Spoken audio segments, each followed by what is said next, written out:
نور انتسام على حاجة هنا ولا؟ اتفضلي يا دكتور عادل. اتفضلي يا دكتور عبير. Yeah, مم. I just want to text sorry. Okay.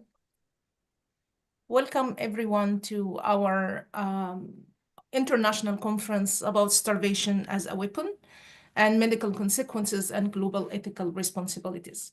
This is Abir Omar. I'm one of the organizers and vice president of Humanitarian Health Hub, and I'm also an assistant professor at Trent University.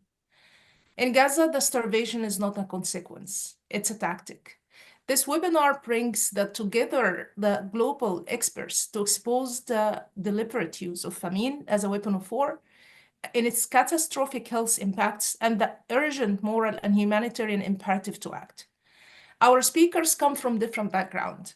For example, from academic, from health background, from human rights, from international law, to examine and illuminate the scale of devastation and pathway on accountability and relief.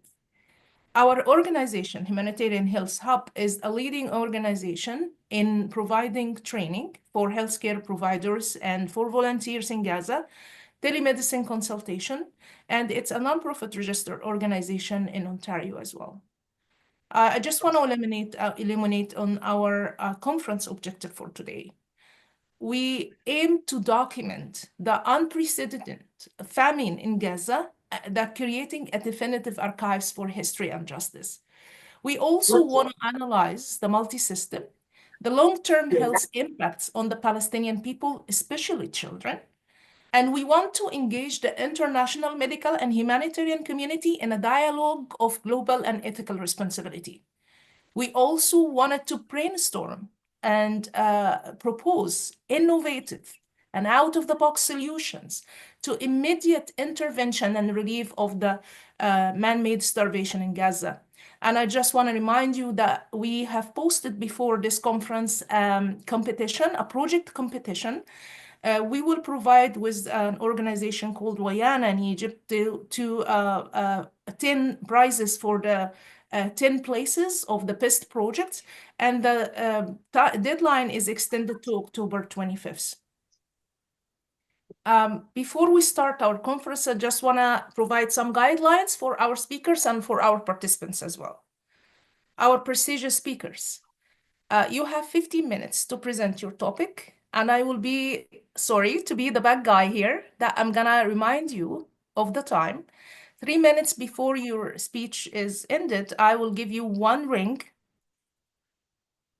At the end of your speech, I will give you 2 rings. So you know how the time is managed. I kindly encourage our speakers to stay until the questions and answer sessions because we will receive them from the participants.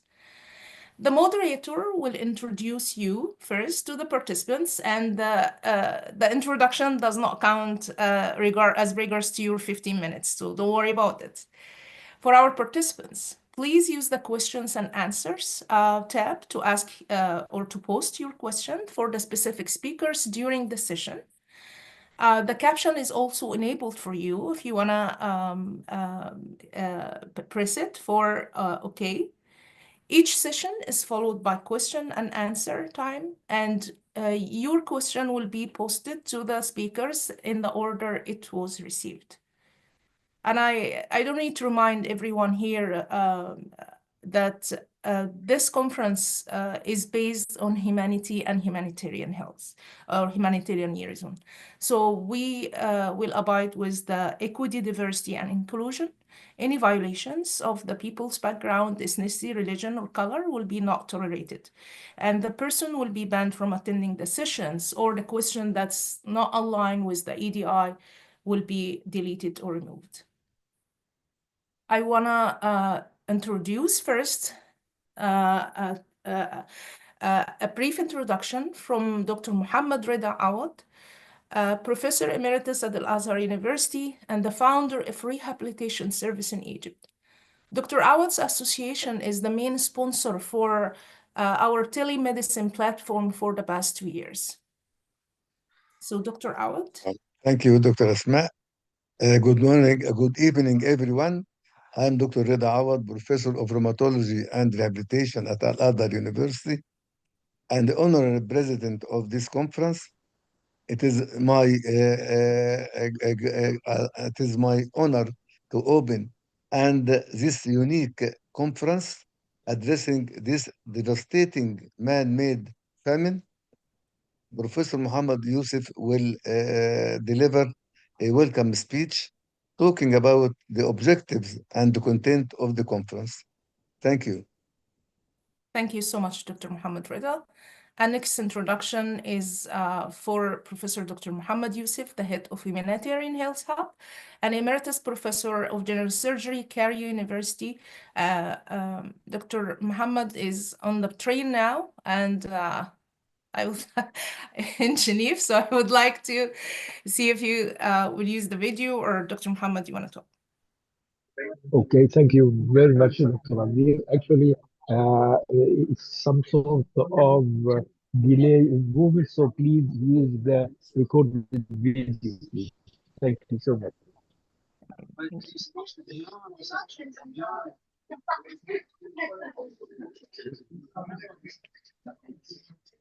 Bismillah ar-Rahman ar-Rahim. Good evening, good afternoon, good morning to all of you, distinguished guests, friends, whether you are joining from East or West. It's my honor to welcome you all to our conference, Starvation as a Weapon, Medical Consequences, and Global Medical Ethical Responsibilities.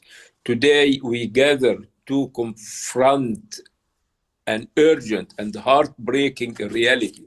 Actually, this reality is this engaging famine in Gaza and the use of starvation as a means of warfare.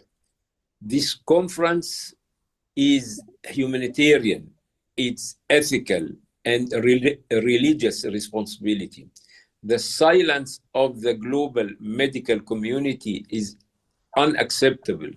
Our goal is to professionally document this man-made famine, explore innovative solutions, and to encourage the global medical community to fulfill its ethical obligations. We invite health professionals, activists, peoples inside Gaza, supporters of freedom worldwide to join our conference. Our conference features unique lectures given or delivered by respectable colleagues. Topics include lessons from past famines, the effects of siege on the body, hidden psychological and social impacts, and data about famine, global ethical duties, and creative solutions. The 3H Group Humanitarian Health Hub is organizing this conference with collaboration and sponsorship of reputable NGOs. 2 years ago, 3H initiative at that time launched a telemedicine platform to support needy people everywhere, especially people in Gaza. This entails teleconsultations, tele-awareness, and tele-training, and researches and conferences as well. Our team actually is a wonderful, diverse team. The team is professional, shows diversity in expertise. Throughout this conference, we will hear from experts in medicine, ethics, law, and humanitarian actions. We will share evidence, witness testimonials, and strategize for actions. My hope is that our discussion will not only deepen our understanding, but also inspire us to advocate more forcibly for those whose voices are silenced by hunger. Thank you all for your commitment and for being present. Let us work together to turn knowledge into actions and compassions into change. بسم الله الرحمن الرحيم نبدأ. Thank you so much. Thank you, Dr. Muhammad, for the introductory video. And now we're gonna start our sessions. I just want to introduce Dr. Asma Gamal. Dr. Asma is the general practitioner at Alexandria Main University Hospital, and also Dr. Asma is the hero behind coordinating this conference and arranging, working with the IT team, working very close with everyone, chairpersons, moderators in this conference. Asma, you can start now for introducing the speakers. Thank you. Thank you, Dr. Abir, for this incredible introduction. And let me introduce our first speaker, Sari Pashi. Sari is a human rights lawyer, writer, analyst, and senior leader. She is the co-founder and former executive director of Geisha Legal Center for Freedom of Movement. She previously served as a program director for Human Rights Watch, research director at Democracy for the Arab World Now. She has taught at Tel Aviv University and Yale Law School. Her essays appear in the New York Times, MSNBC, Foreign Policy, and the New York Review of Books. The English translation of her award-winning Hebrew language memoir, Upside Down Love, will be published in 2026. So, Sari, you can start now. Thank you. Thank you so much. And I'm honored to be at this conference and deeply grateful to the organizers for putting it together. I can't think of a more important thing to do right now. In my presentation, I'm going to try to situate the Israeli restrictions on humanitarian aid entering Gaza of the last 2 years within a broader history of decades of Israeli control over the details of Palestinian lives in Gaza. And I'm going to suggest that earlier successful experiments in limiting the type and quantity of food and other supplies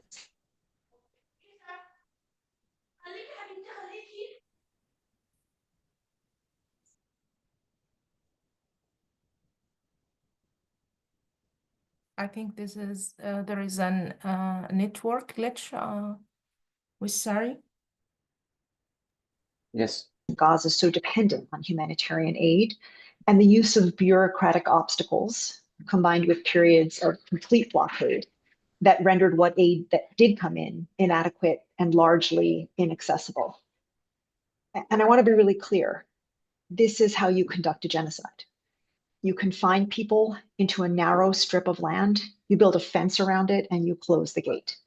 You turn off their water supply, bomb their sewage treatment plants, and raze their croplands. You block food, water, medicine, and fuel. You require them to justify each kilogram of flour, each cancer drug, because you understand the humanitarian needs of people in Gaza better than they do. When famine sets in, you allow in a trickle of aid. And when it's looted, you explain that according to your calculations, enough food came in, and what happened afterward is not your responsibility. In the meantime, in the area that you occupy, people die, not just from trauma, but also from deprivation. We don't know how many of them die because their records are not nearly as well kept as yours. You have bombed their hospitals, destroyed their government ministry offices, and displaced their record keepers. Some days, the nurses don't have a pen with which to record the number of babies who wailed, vomited, and then went silent on their wards. We don't know what caused their deaths: starvation, dehydration, infectious disease, chronic disease. You know better. You have calculated how many calories they need to survive, converted those calculations into truckloads, a number of truckloads. And according to your calculations, there is no famine. And if there is famine, it's somebody else's fault. There's enough water, and if there isn't enough water, it's somebody else's fault. That, I'm going to suggest, is what has been happening in Gaza. not just for the last 2 years, but for the last 3 decades. I'm going to try to unpack that in 3 parts. First, I want to note the international law framework regarding humanitarian assistance, including what the laws of war require vis-a-vis civilians. Second, I want to review the history of Israeli restrictions on the movement of goods into and out of Gaza. And I'm going to suggest that the bureaucratic structures that were in place well before October 7th, 2023, actually morphed into what I believe is a policy of starvation and genocide. And third and last, I'm going to reflect on where we are now in terms of the access policy for Gaza. And while badly needed aid is getting in larger quantities, there are 2 worrying elements of the starvation policy that we need to keep our eyes on. One is the continued weaponization of aid as a bargaining chip. And the second is the perpetuation of the military bureaucracy that makes it dangerously easy for ordinary people to participate in genocide. I'm going to start with international law very briefly. It's pretty simple. International humanitarian law or the laws of war require warring parties to protect civilians. Those are non-reciprocal obligations. It doesn't matter if the other side is violating them. You cannot violate them because it's a treaty with humanity, not with the other side. So that means that when Hamas-led fighters targeted Israeli civilians on October 7th, that was unlawful.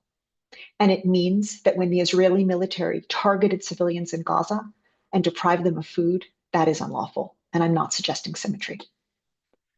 The law of occupation particularly requires the Israeli military to supply the civilian population in Gaza with food and other basic necessities. And at the very least, the law of armed conflict requires all parties, whether or not there's an occupation, to facilitate relief supplies. So the only thing a warring party can do is physically inspect goods for security and request safeguards against diversion, and the opposite party taking the food. Otherwise, you have to quickly let in what other people are trying to bring in. Starvation as a weapon of war, collective punishment, and genocide are forbidden. And the clause of the Genocide Convention that I'm going to focus on is the clause that prohibits creating the conditions calculated to bring about the physical destruction of a people as such, in whole or in part. I'm going to say that again. Creating conditions calculated to bring about the physical destruction of people in Gaza, in whole or in part. That's genocide. Okay, those are the legal obligations. What has the Israeli policy been? So the first thing to understand is, why has it been so easy for Israel to block aid into Gaza? Since 1967, the Israeli military has controlled Gaza, occupied it, and particularly in the 1990s, began severely restricting access. The Israeli military built a fence around Gaza, and over a course of years, allowed supplies to come in through gates. In the beginning, the policy was everything could come in unless there was a reason not to let it in. And over years, the policy changed. Nothing was allowed in unless specifically permitted. So you have a place that's totally closed off with Israeli-controlled gates letting food in. There was some ability to get things in through the Egyptian border, which since has been closed. Beginning in 2007, the Israeli military piloted a policy of caloric restriction for folks in Gaza. At the time, I was the director of Gisha. We sued the state under Freedom of Information procedures, and we received a document called the Red Lines document that calculated how many calories people in Gaza would need to have in order to live by gender and population and age. And what the government did at the time was restrict the number of truckloads to that number. That was based on a presumption of expertise in Gaza's humanitarian needs. So a presumption that they know how many calories people need and proteins and fats and whatever. And it was also quite detailed in terms of what they would allow in and not allow in. So for example, in 2008, the Israeli military allowed hummus, chickpea paste, into Gaza because that was considered humanitarian, but only if it wasn't seasoned with pine nuts and mushrooms. Because if it was seasoned with pine nuts, it was considered a luxury good. To this day, there's a policy where if an orphan in Gaza, a child loses her mother in Gaza and wants to rejoin her father in the West Bank, as a condition of evaluating that request for the child to move to the West Bank to live with her father, the Israeli military will evaluate the nature of the relationship between the child and the surviving parent to see if the request is humanitarian enough. So there's a presumption that the Israeli military can understand the details of Palestinian humanitarian needs and make decisions accordingly. If we fast forward to October 7th, 2023, the Israeli military turned that bureaucracy into an extraordinarily restrictive policy. So there were periods of time in which all aid was blocked, and that was quite explicit. The defense minister said, we are going to block all food, water, electricity, and that's exactly what they did. That was for the first few weeks of the war. It happened again between March and May of this year where nothing came in, and that was explicit. In the interim, there were periods of time when humanitarian organizations could get some things in, but subject to, through bureaucratic mechanisms, that became a tool of starvation. So again, this bureaucratic process was based on a presumption of expertise in humanitarian needs. International organizations had to provide extensive documentation and itemization of every item requested, even food, to show that it was humanitarian. The Army kept the policy and keeps the policy opaque. There's no list of what's permitted or not allowed. The Army says it has to make a case-by-case determination of whether this kilogram of flour or whether this water filtration system is truly humanitarian. The process is convoluted and very time-consuming. It's a bureaucracy that is meant to fail, and it's combined with other bureaucratic measures taken against international organizations that makes it very difficult for them to actually provide aid in Gaza. And even once the aid gets in, there's a parallel process where truck drivers need to be approved, the kind of truck has to be approved, the routes have to be approved, and in ways that just doesn't let INGOs do what they know how to do. To give you a sense of what this looked like, for example, the UN requested to bring in dates from Jordan for people into Gaza. It was rejected because the dates had pits. And the answer was that if the dates came in without pits, that could come in. For example, incubators, water filtration systems were rejected as dual use, even when organizations like Oxfam or the World Health Organization were asking to bring them in. We know that policy caused massive, excessive deaths. Thousands, tens of thousands. We don't know how many. We know because if you deprive people of food, they will die. We know because medical professionals reported babies dying, and they don't know why, but babies don't usually die.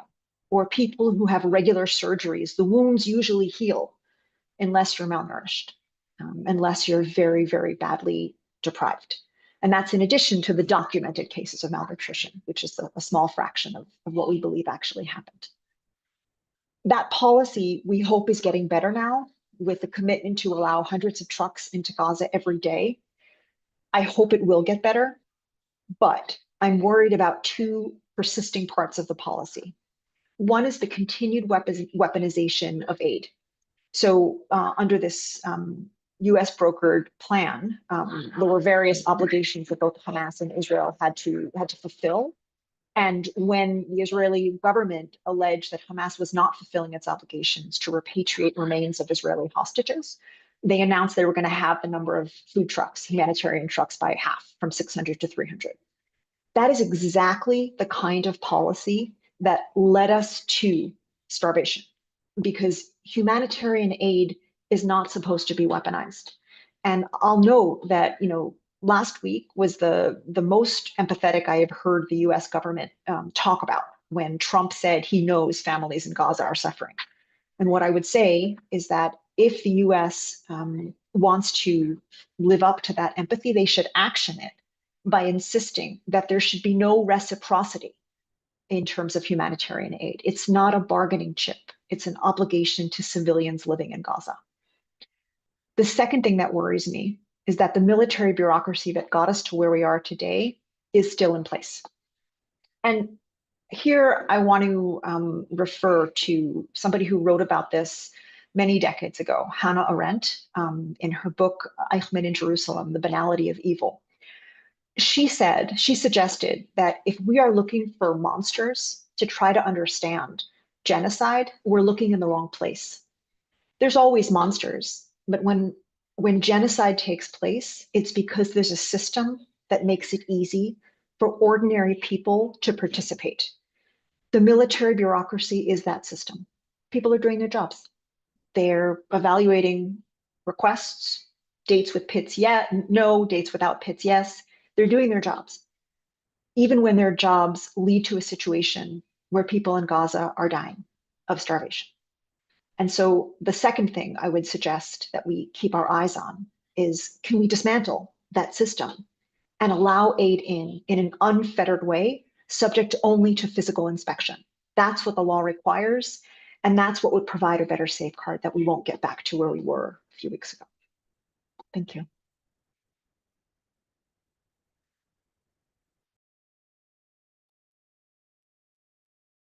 Thank you. Thank you.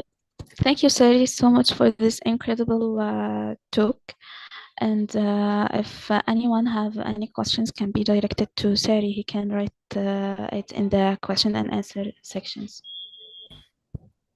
I just want to say that we took Sari from a family event today. So I'm sorry, Sari. So would you No, I stay? think I can stay. Yes, I can. Oh, okay. I can. And it was my fault. I got the scheduling wrong, so it was my fault. Thank you so much. ممكن دكتور عبير I have a question though. We could we take it in the questions and answer? Yeah, do you have it for Sari?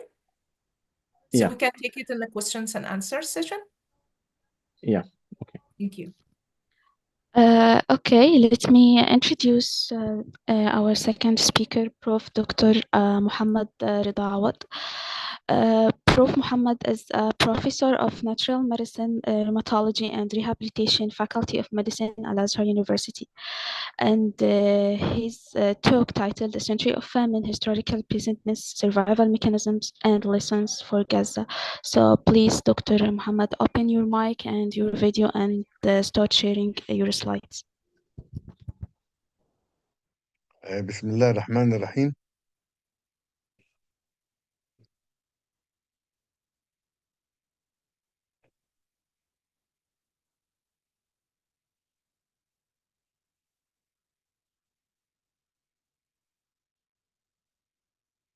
بسم الله الرحمن الرحيم. Well, as a matter of fact, this is my agenda. I will talk about historical overview of major famine during the last century. The second is survival and adaptation mechanism. Third, the case studies and the humanitarian response and lesson from the current crisis, especially Gaza. As a matter of fact, what is famine? Famine, it is the most severe form of food insecurity according to the World Food Program. And as a matter of fact, this is the record of the first famine in human history in Aswan. As a matter of fact, its name is Aswan famine stele, dating from the reign of King Zoser of the third dynasty of ancient Egypt, 5,000 years old. And as a matter of fact, King Zoser he is the builder of the first stone building in history. As a matter of fact, he mentioned that this famine, due to his reign, witnessed a significant decrease in the Nile water level, leading to a famine. This is in Aswan, actually in the southern part of Egypt. During the why we study famine, famine in both is both humanitarian and medical emergency. Also, understanding historical patterns help to predict outcomes and improve responses. And these actually are the famine during the last century. We know the Russian one during the 1921 to 22 with 5 million deaths. During the Second World War, 1943, Bengal famine, over 3 million deaths. And during the 1958 to 61, a great Chinese famine with more than 30 million deaths. And lastly, in the last century is the Ethiopian famine, which during the 1983 to 85 was 1 million deaths. And the common factors actually in this are conflict, isolation, crop failure, and the policy failure. Also, another few modern famine is the North Korean one during 1990 to the 2000 due to chronic undernutrition, and Yemen, the second Yemen due to blockade, war, and the collapse of health infrastructure.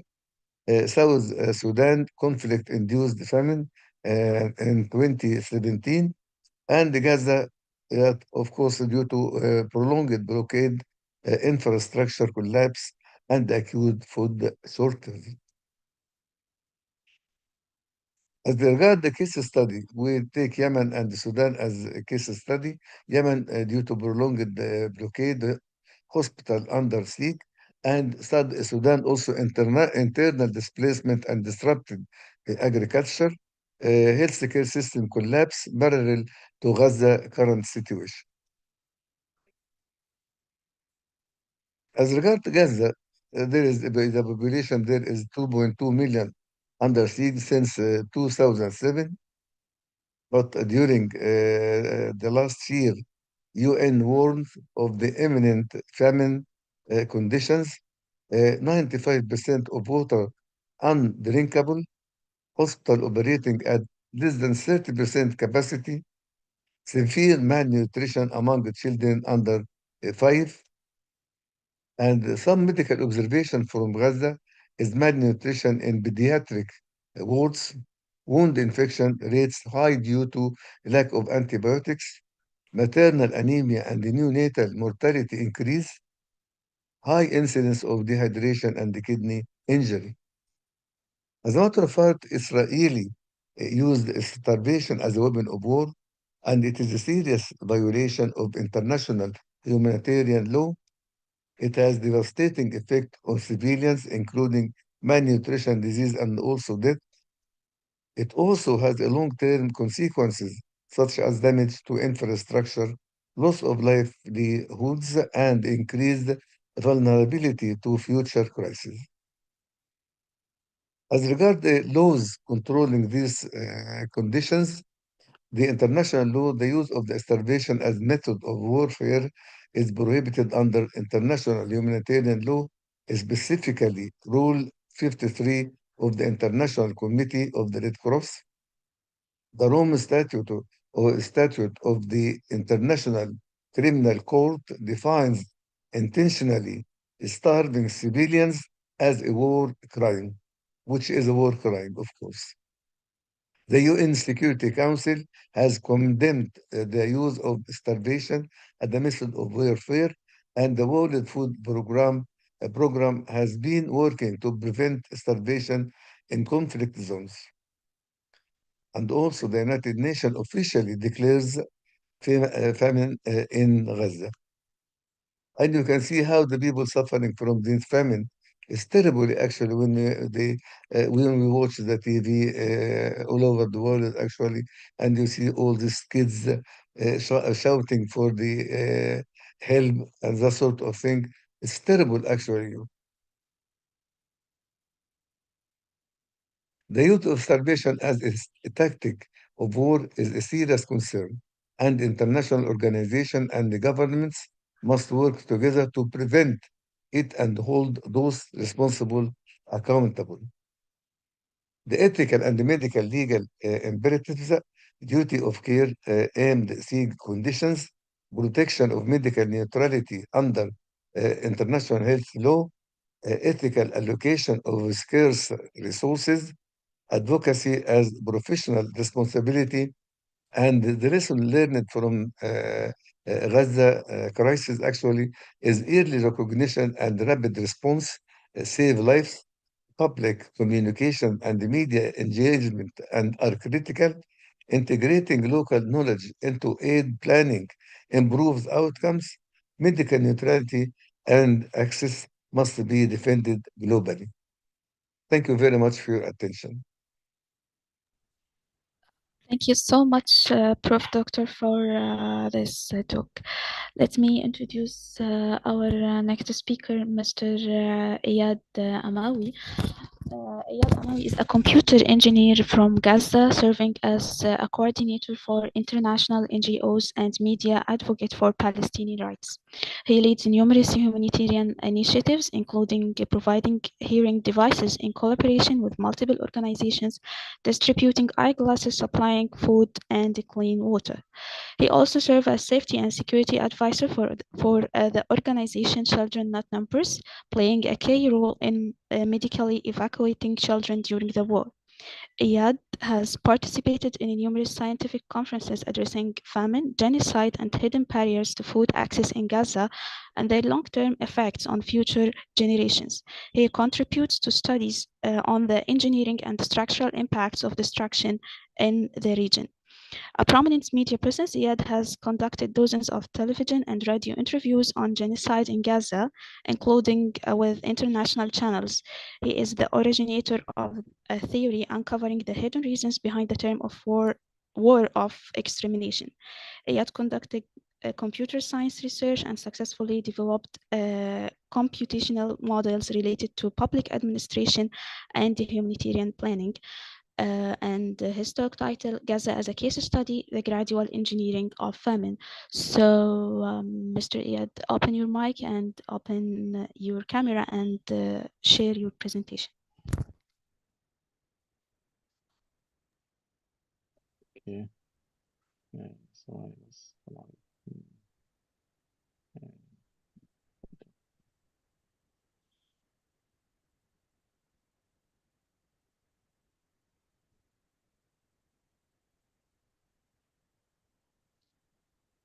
okay. Assalamu alaikum. Peace be upon you. I hope you are everything's okay, inshallah. Your initiative is really appreciated here, and no one talk about the starvation as a weapon with organized things and manners and very well calculated presentation like you. Really appreciated your initiative. It's very impressed me because we need it, and the starvation is still ongoing here over the ground. As my colleague Sari talk about the bureaucracy and the process here over the ground is still ongoing, and they control every piece of entering trucks and the categorization of the food. So yes, thank you so much for your interest and for your initiatives, and we will keep going. Also, the engineering of gradual starvation here in Gaza. Here we discuss a deliberate starvation policy that have been maybe thought successive, carefully calculated stages. It's not random. It's not ultimate without ultimate goal of controlling the amount of carbohydrate available to the maybe each family. They didn't begin suddenly and just in this genocide. The Gaza has under the blockade, as my colleague mentioned, for more than 20 years here. My colleague, I witnessed a lot of testimonies before the genocide, how the Israeli bureaucracy control the scene and control every piece of the picture. And under the clarification of dual use materials, foods, tints, plastics, they prevent a lot of things that we need in our daily life. So the consumption pattern of Gaza population, they have a well-known knowledge. This is very important things. We mentioned before in our scientific conferences, they have well known about our statistics. Maybe we have now reached 2.5 million. So when we talk about they are officially control the scene by controlling the medications, controlling evacuations, controlling the travelers, the passengers over the Rafah or others cross point. So they know and have a knowledge very well over the ground. So when they put a new strategic and policy over the ground, they can calculate everything up to the calculating the amount of carbohydrate that need for everyone here in Gaza. So indirect control of entry of trucks and for necessary goods and supplies, this is knowledge has been used as a basic of recurring the new strategy. Uh, but in this case, over the food, not over the essential materials for the factoring or industries, but over the food. This is the main point of my speech here. So when they use the dual use goods and implemented their policies over the goods and foods, and the beginning of the genocide, the mechanism was reactivated, but this time, as I mentioned, deliberately over the food. Field observation from my work here with aid distribution and with our teams and with the coordination with a lot of NGOs here showed the number of trucks entering Gaza previously maybe fluctuated approximately between 500 up to 600 trucks at the beginning of the genocide. But after they escalate the military actions against us here and they use a huge bombardment and they announce maybe the new incursion for the east part of the Gaza and the under the security concerns and the clarification, they need to reduce the number of trucks because there is no any logistic abilities for the NGOs or UNRWA to entering more trucks as before. So they reduced the number up to 150 up to 200 trucks just only at the beginning of the genocide. I will build over this point, very important, which is roughly one third of our daily needs.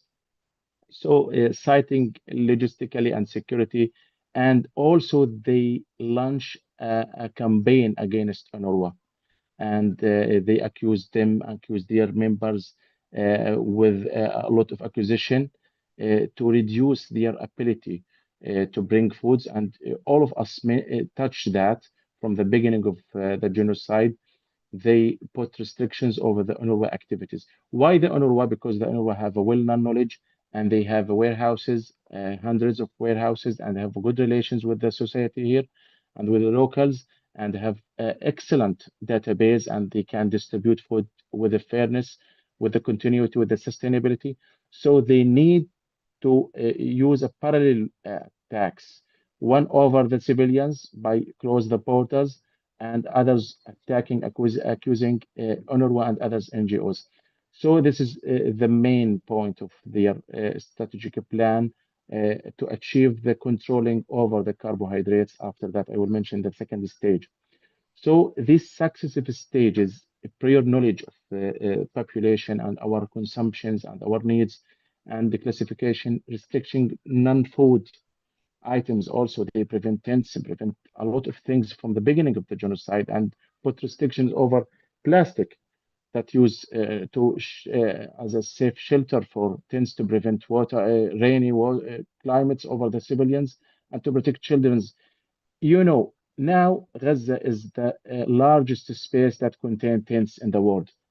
In our accounts, there is no maybe free space in the world have a number of tents like us. Even though the genocide is, they announced a ceasefire agreement, but when I take around in our tents more than 288 camps here in the middle governance and the south, I witnessed this tents and the maybe the engineering of famine and engineering of the chaos that they made by. So the second point and the second stage, they control over carbohydrates. How? After they announced the incursion of Rafah in the 7th May 2024, they announced this is very important for their security issues to close Rafah point. But when we touch what's the meaning of closing Rafah point, it's preventing the last alternative way to entering foods from the other charity like Arab charities, Egyptian side, UNRWA side also. They prefer to use Rafah cross point because it's the easiest and have a facilitation to entering the numbers and amounts and our basic needs. So after 7th May, everything is completely in Gaza is completely different because they put the last knife in the old policy and control completely 100 percentage over the scene, and they control the number I mentioned, 100 up to 200 trucks, and they calculated everything that entering and just remains canned foods, preserved food, flowers, something like that, without any permissions for the merchants. Why I talk about merchants coordinations? Maybe Sari will agree with me.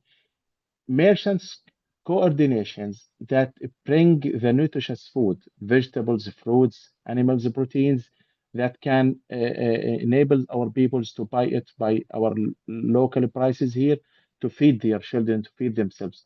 But when the Israeli touch the rule of the merchants who is controlling maybe the important piece of picture, they also completely stopped their coordination and announced that we will prevent merchants for entering foods for the security and logistical difficulties. And they encouraged Rafah, and there is no ability to come to Rafah and get the trucks you needed. So they jailed it and they prevent the trucks to entering for the merchants for a long time from the 7th May.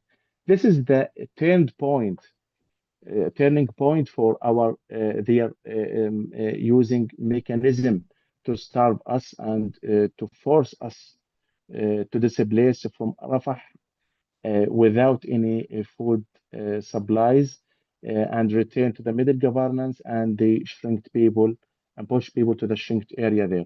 So they control the scene after the 7th May from the number of trucks decreased, various type of food were denied, and merchants coordination as also blocked.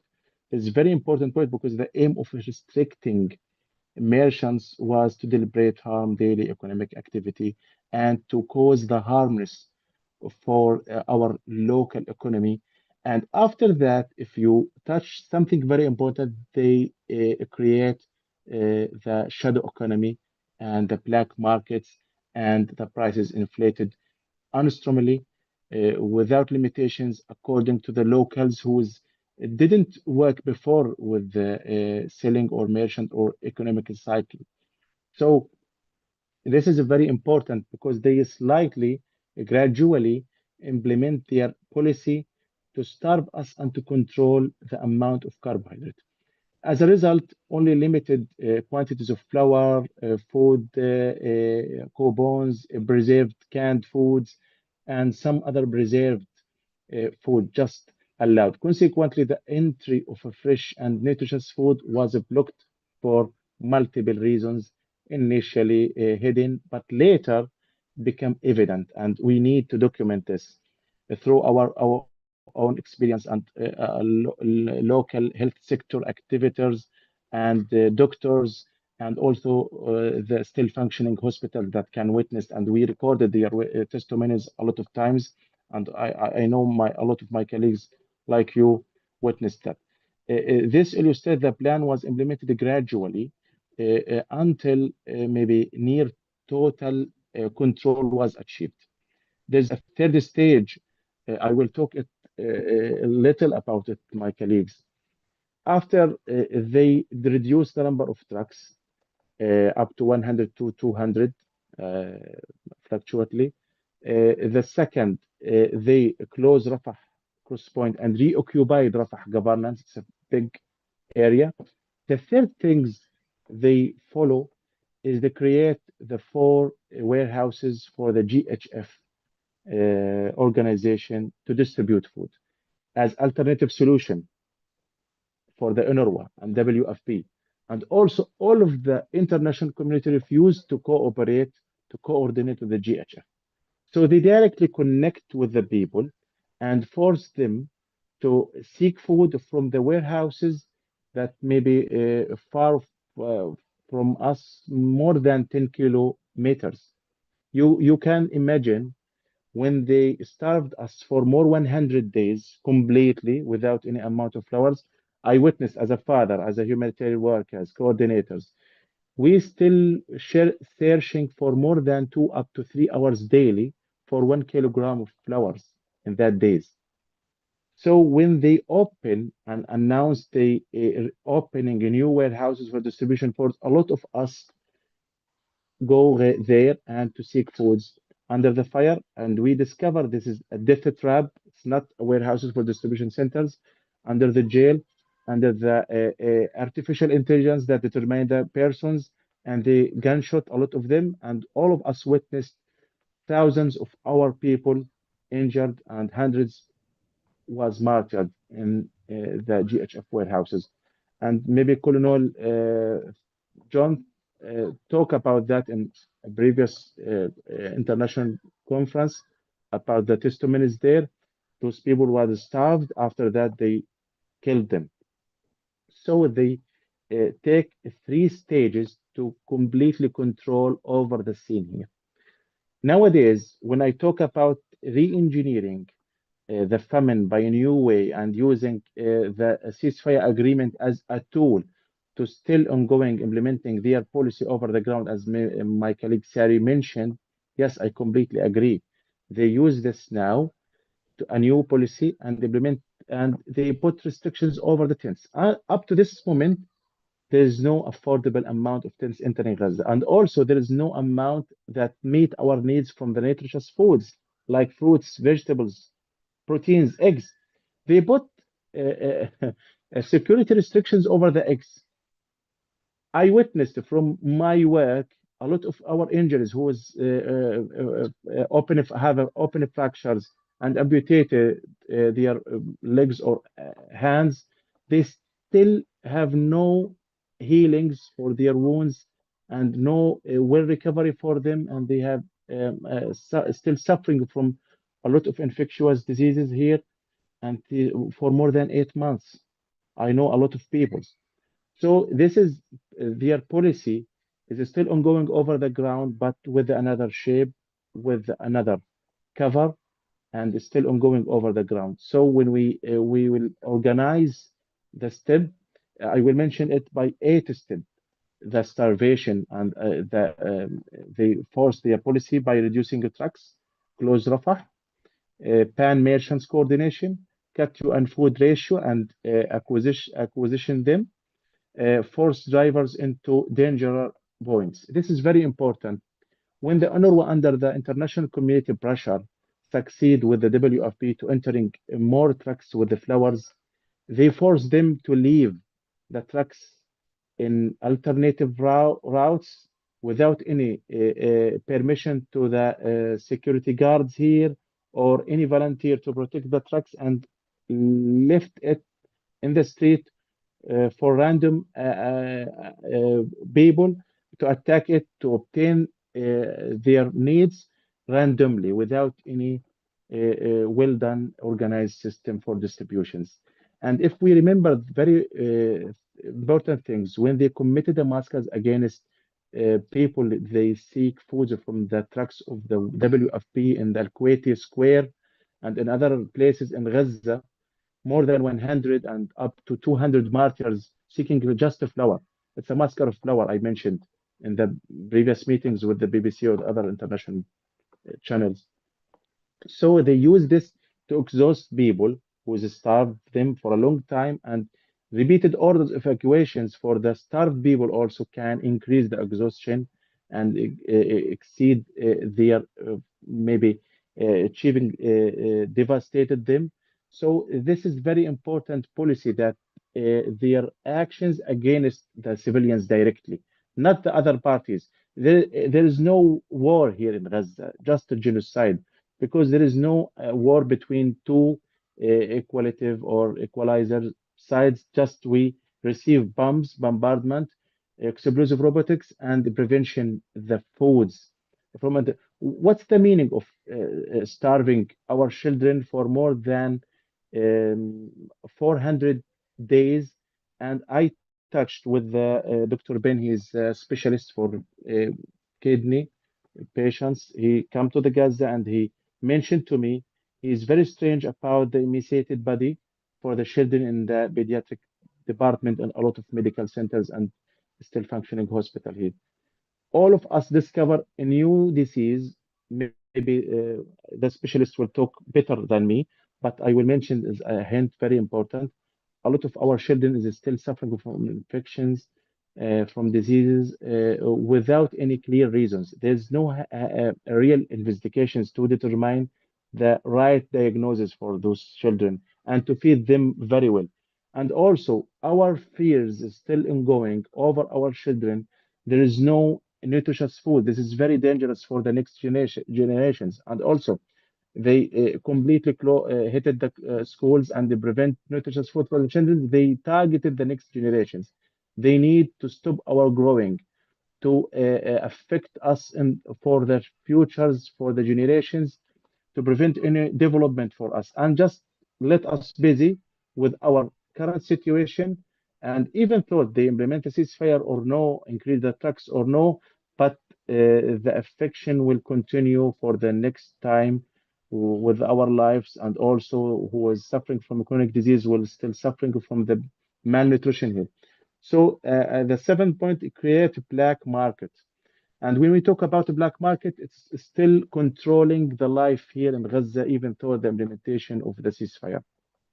1 kilogram of tomato yesterday, I went to the market, it cost more than $15, American dollars. No one can imagine. And also, there's no affordable amount that will meet our needs with the tomato. Just maybe one basket or two baskets in all of the market for hundreds and thousands of people. And also the people just watch this type of food and they go. No one have ability to still buy the goods with this inflation prices without any control. So the black market is very specific tool that they still use it to punish us as a collective punishment and to increase our suffering here, even though the foods entering with slightly increasing the number of trucks, but still preventing the nutritious food. And today they announced they will grant the permission for the merchants to bring eggs and meats, but with the limited amount also to keep the black market control the scene here over the ground. They will not leave Gaza to recover and our people to feed themselves and to healing them and to enhance our psychological position and to support us very well from the international community. So, in my advice, we need also to understand what's still ongoing over the ground. The genocide by the another ways is still ongoing here in over the ground. So we must keep going. We must talk about that, and also we will not. I will not forget. They are systematically targeting the community kitchens, and a lot of injuries and hundreds of martyrs they caused after they targeted the community kitchens and a lot of camps on all of the Gaza Strip in the previous period to increase the suffering, to prevent any initiatives to feed people, to feed children, and they cause the crowded people to still stand waiting the one meal in the day.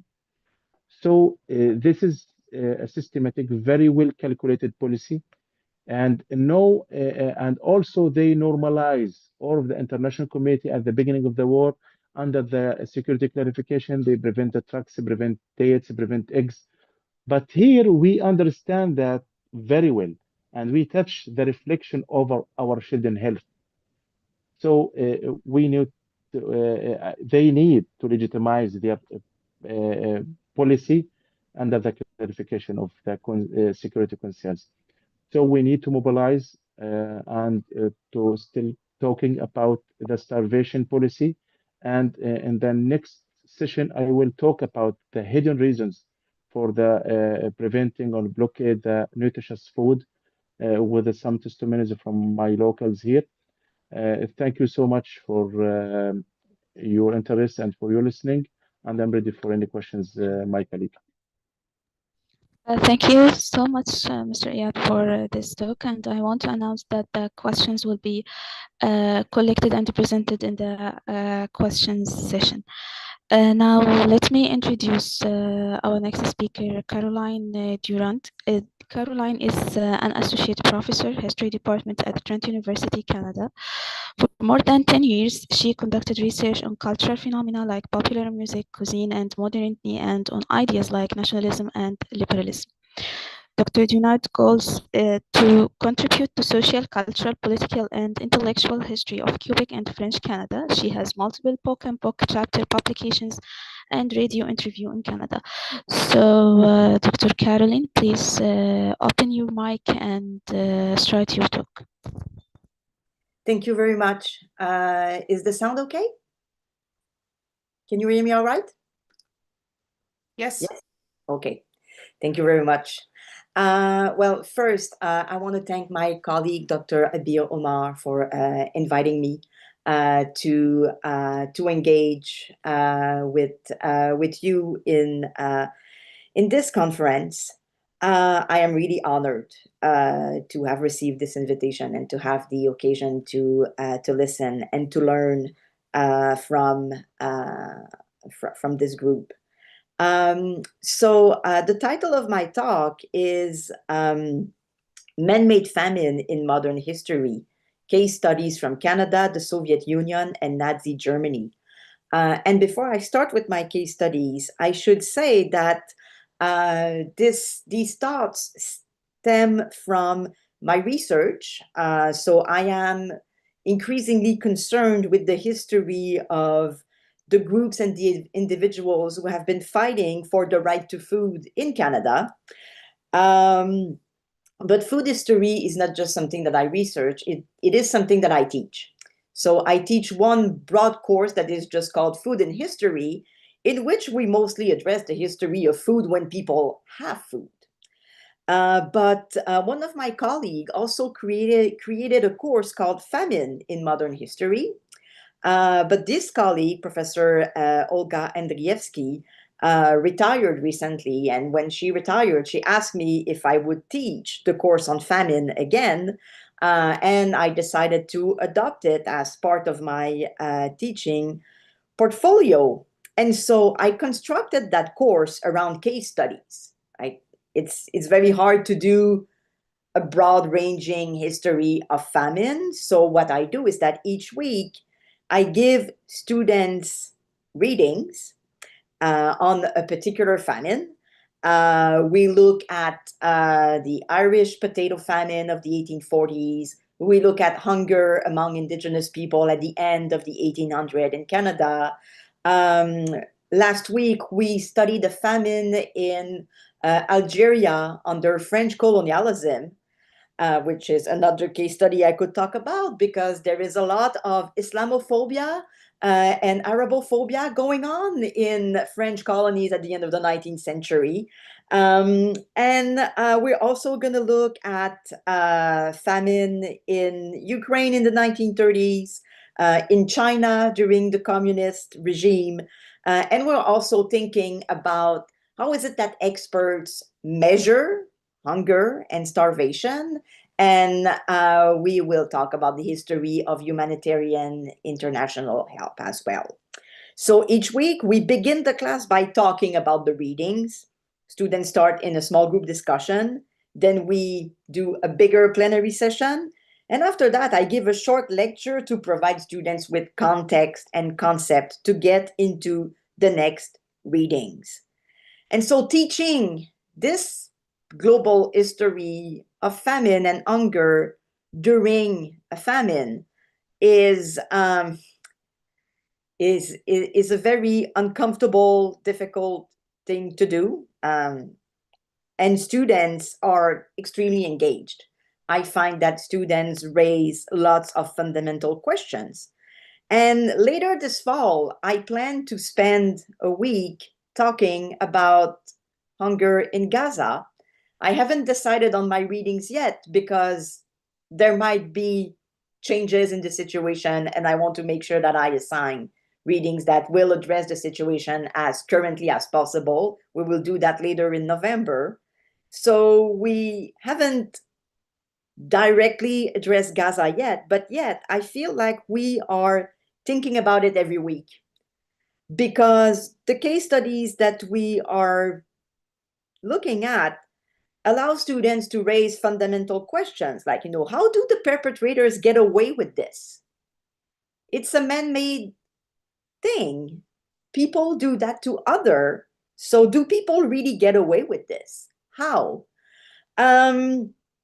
Students also ask, how was starvation hidden? How was it excused? In the name of what? Was it justified? Who benefits from that? What is there to win in making other people suffer like that? What is the role of charity in that? Can the media raise awareness? Can the media help? And so my hope is that by comparing multiple cases, students will learn that starvation is always a crime against humanity, no matter how you put it. It is always an injustice. It is always an excessive use of force. And usually in a conflict, one side have the power to starve the other people, and it simply doesn't go the other way around. So it is a clear sign of the deep inequality that can exist between groups, and it also comes along with various other forms of violence and coercion. So starvation exists, but it doesn't hit people randomly, not at all. We also talk about how colonialism, racism, and other forms of hatred, capitalism, authoritarianism have to be identified as structural elements, but also we talk about the fact that those are decisions made by individuals who also have the capacity not to make those decisions and who must be held accountable. So my perspective is not the perspective of someone who did a lot of research on a particular famine, but I am looking at several of them and making comparison. One of the case studies that we looked at is hunger among Indigenous people in Canada at the end of the 19th century. And Canada doesn't come up as a country that we identify with devastating famine of the past. There have been no great Canadian famine, but there have been Indigenous people who starved because of colonial policies, which is something that I think is they have in common with Palestinian people. Famine is about land. Ultimately, it is about food and about land. And hunger and starvation played a central role in the Canadian colonization process, in how the Canadian government could take over land from Indigenous people. And there were instances where the Canadian government knew when they negotiated treaties with Indigenous people that Indigenous people were suffering from starvation, and the Canadian government weaponized that to force Indigenous people to sign their treaties with the promise that after the treaty is signed, food will be sent. Treaty number 6, which was signed in 1874, was signed during a famine. And some members of the indigenous nation were resorting to famine dietary practices at that time, such as consuming their own horse, their dogs, and their litter goods. At the signature of that treaty, it was really estimated that indigenous people were trying to escape hunger and that some of them were actually leaving their traditional land. And the Canadian response was that, well, if you signed the treaty, we're going to help you in times of starvation. But then that help was extremely insufficient.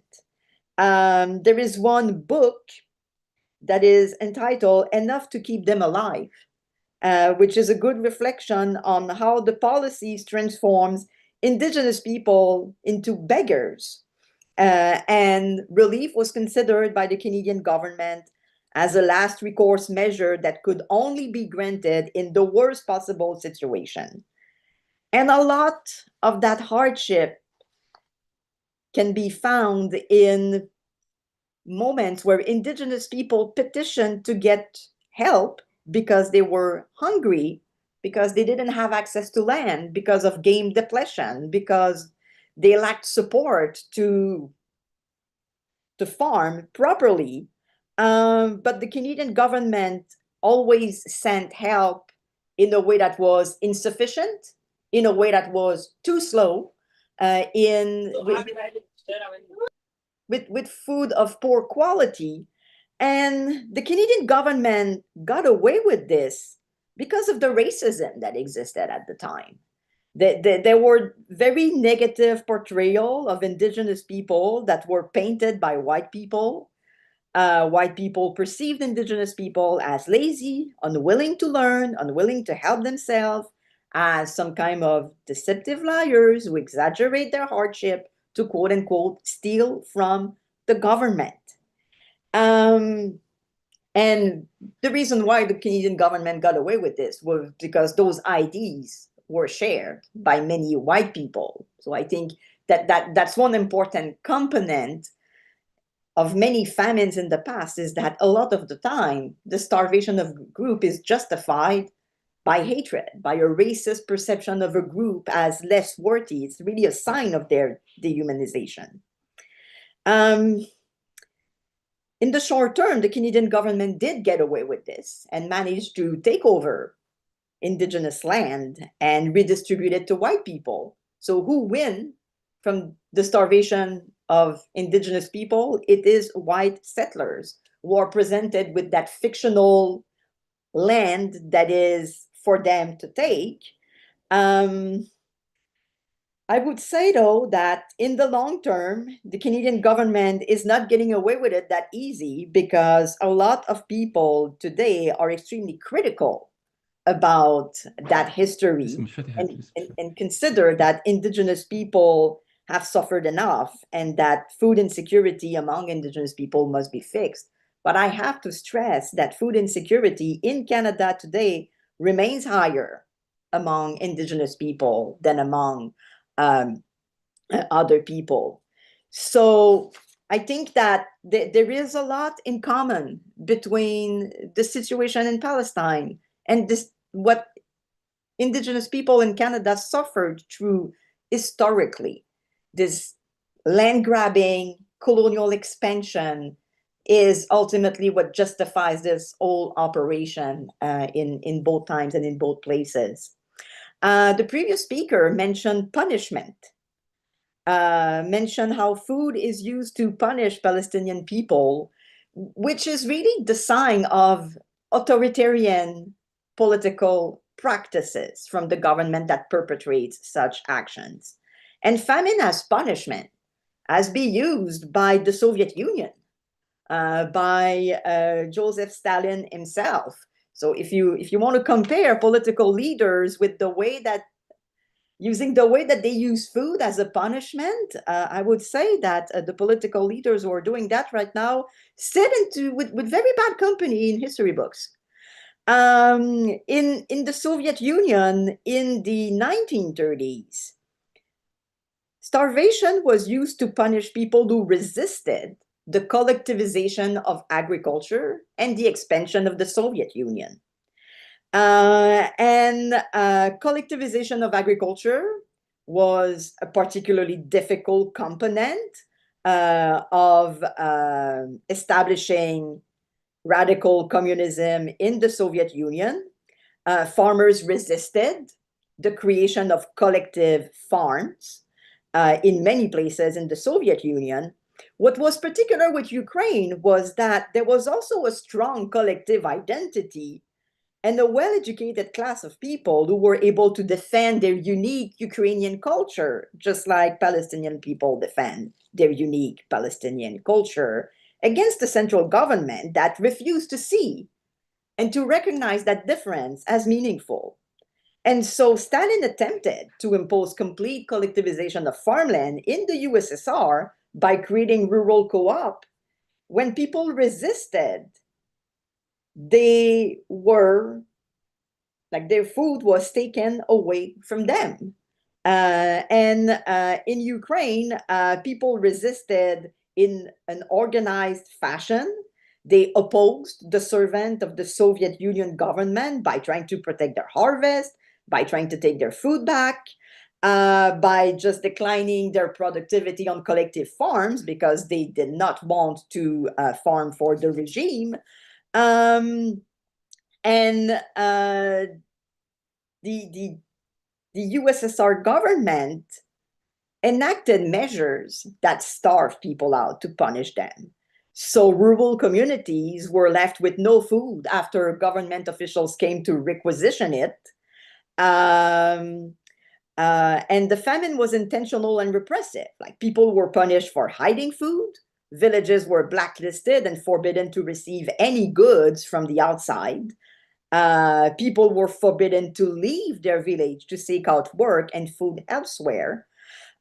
So making movement difficult is also a way that authoritarian regime create famine. So you remove food from somewhere and you make people prisoners from that place. So the restriction of movement, again, I think is a very important component of the Palestinian situation, and famines of the past also had this component. And the USSR got away with it in the 1930s with violence.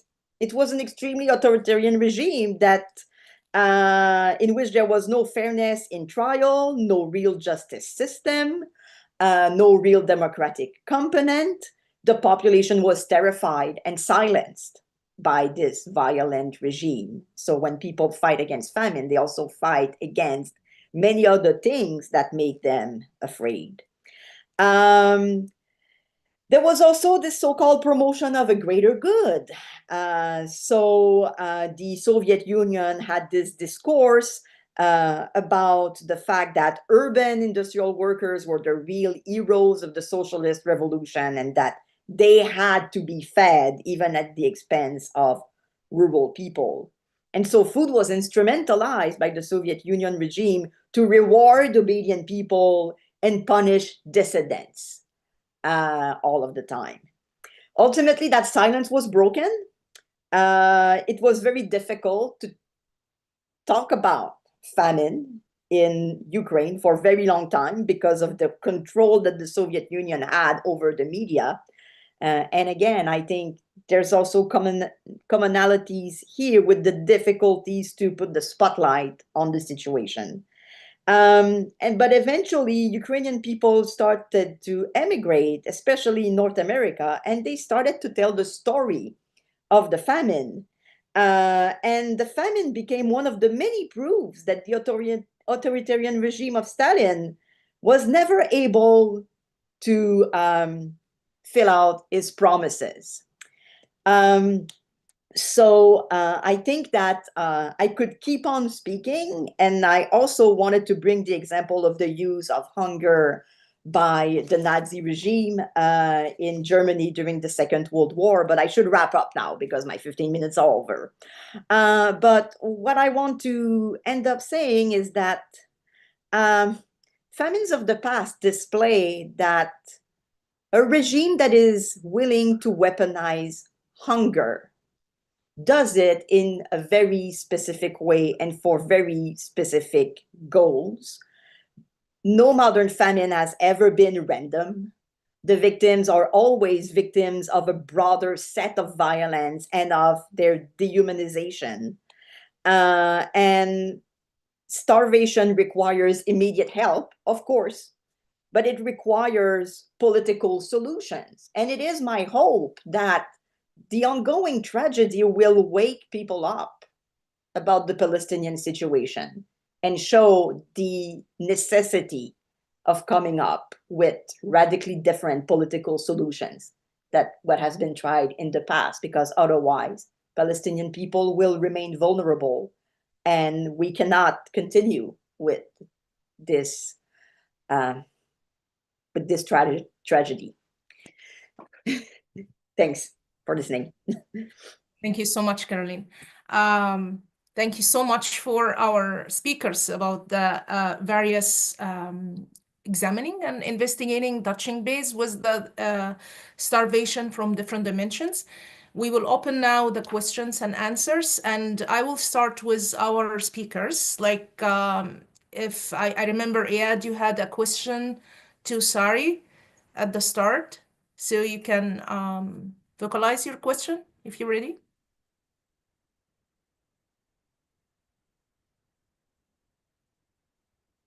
Iyad?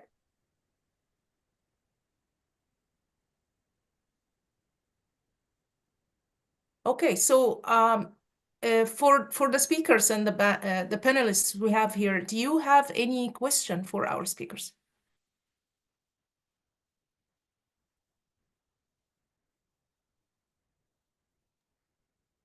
I mean, maybe I. Oh. Yes. Hi, Serena here. I really appreciated both the context that Iyad was able to reiterate. He's been doing a lot of that. Very grateful for it. Caroline, I appreciate the pedagogy that you're embarking on. I just had a question, if you'd ever read the book Late Victorian Holocaust. Yeah, okay, great, because I think that's one of the most impactful readings that I provide my graduate students when we talk about sort of great examples of what colonization can mean. But yeah, Yeah, glad you read it. we've been discussing Mike Davis in class a couple of weeks ago, and the examples that he provides about famine in India, in particular, really are a strong display of what colonialism have done and keeps doing, right? It's really something that opens the mind of students. Yeah. Thank you, Serena. Yeah, you back. Yeah. You did have a question for Sari? Yeah. First, thank you so much for your incredible relay description. But the main things that she described is very important. The historical things that committed before the Gaza genocide, also we need to document it and to consider it as a reference for comparing between the level of famines between Gaza and others area. Why I mentioned that? Because here is, even though the ceasefire implementation is ongoing, also the famine and the air policy is still ongoing. So I expect it's will still for more than 1 year or up to 2 years until everything's in the or the international community is completely differ. So we need to use this spec and the other things that I need from Sari. She mentioned they refuse and denied a lot of food types entering Gaza under a lot of clarifications, as also I mentioned. We need also to record this from all of the charities, NGOs internationally, to use it as a testimonies in our work with your hub. This is very important testimony that recorded, and also we can depend over the local testimonies about these issues, and also to make a large file about these documentations. And the webinar, it's not enough only, but we need to document everything from the NORWA, from WFP, from all of the international community and their official statements they mentioned within the genocide. So thank you. This is my interventions for. Yeah, thank you. I agree on the importance of documentation. What I can say is that although the Israeli military, as you well know, does not say what's allowed and not allowed, international organizations over the past few months have been creating their own lists based on their experience. So they'll put something as allowed if it was let in once and disallowed if it was not let in once. It's not very precise, but it was just a kind of guidance. And that's available in some of the UN 2720 website. 2720 is the name of the UN mechanism that's supposed to allow things into Gaza. I can also send you a link to an article I wrote for New Lines magazine, kind of documenting both the history of it, the calorie counting document from 2008, and then some of the publicly available information about the restrictions. On the Israeli side, the most noticeable kind of documentation is the absence of documentation, in the sense that there is nothing. There's no lists, it's just, good luck to you.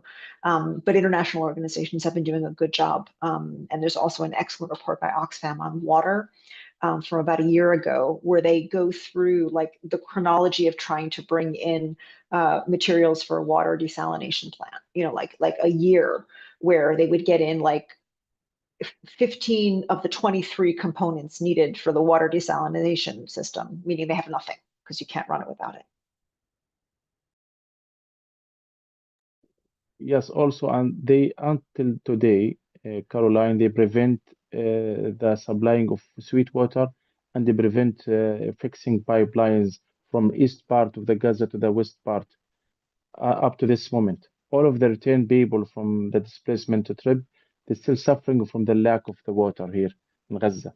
It's the biggest struggle here. And also the refunctioning and resuming the work of the desalination waters, especially in the Gaza and North, also they prevented from the Israeli side. You can add this note.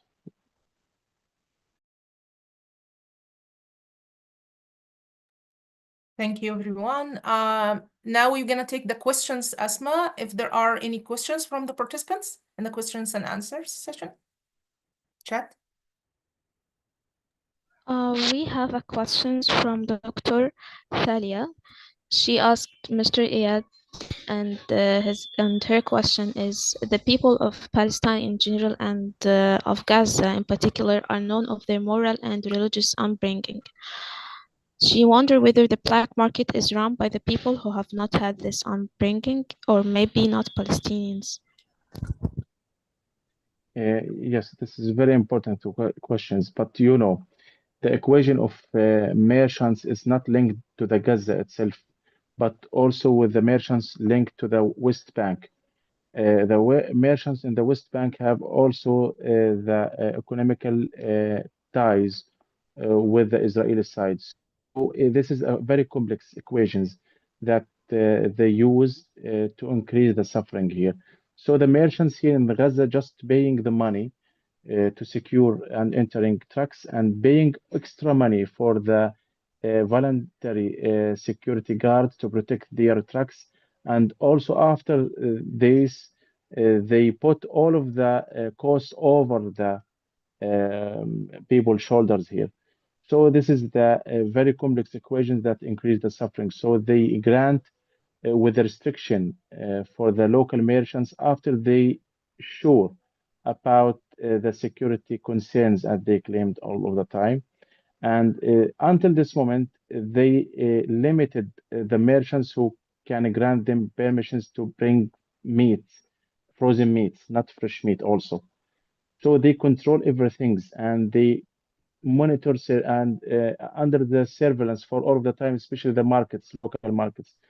So after they hit all of the local authorities ministry here, and they prevent any local ministry to work and function very well, they let the merchants and all of the people control by themselves. But they push the trucks with the limited amount with the foods, and they put the price by indirect way. When they let the trucks be stolen from the gangs, they know very well the merchants will pay more for those gangs, and then the prices by the another way will increase over us.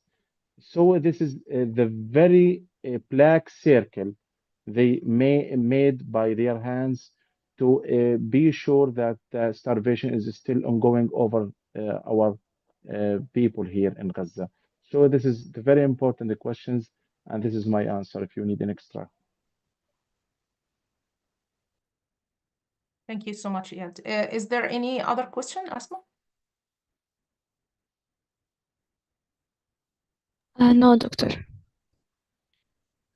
Dr. Muhammad, you have a comment? Yes, And then we go yes. to the Thank you so much for the distinguished speakers, I think they highlight a very important issue, that the famine in Gaza is a dynamic famine. It is not one type, one shape. And this needs continuous awareness. And I think by making this continuous awareness, this will keep us ready to solve, to find out of box solutions. But if we will consider the famine as a standard famine, we will not be able to solve. This is my comment. Thank you again so much for all the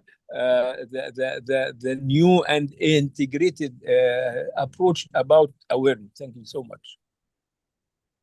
Thank you so much, Dr. Muhammad. We could have a break for, I'm sorry, we went over the time. We can have a break for only 5 minutes, and then we will start session 2. Is it okay with everyone? All right, wonderful. So feel free to turn off your camera, and you can keep yourself muted, logged in, and then we will start after 5 minutes. Thank you so much.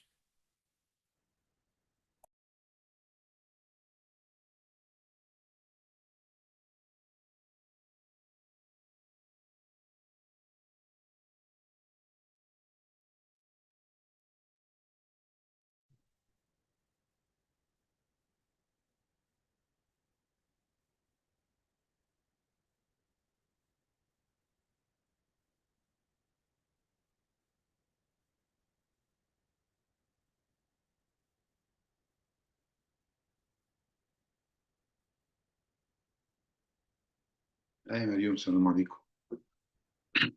الحمد لله، أنت فينك؟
Okay, welcome again, everyone, for the very short break.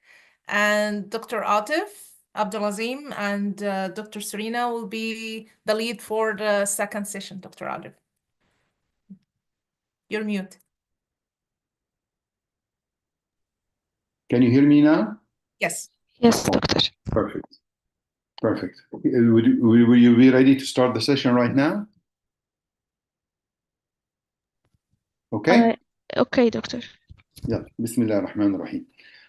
This session will mainly focus on the physiological effects of starvation on different body systems.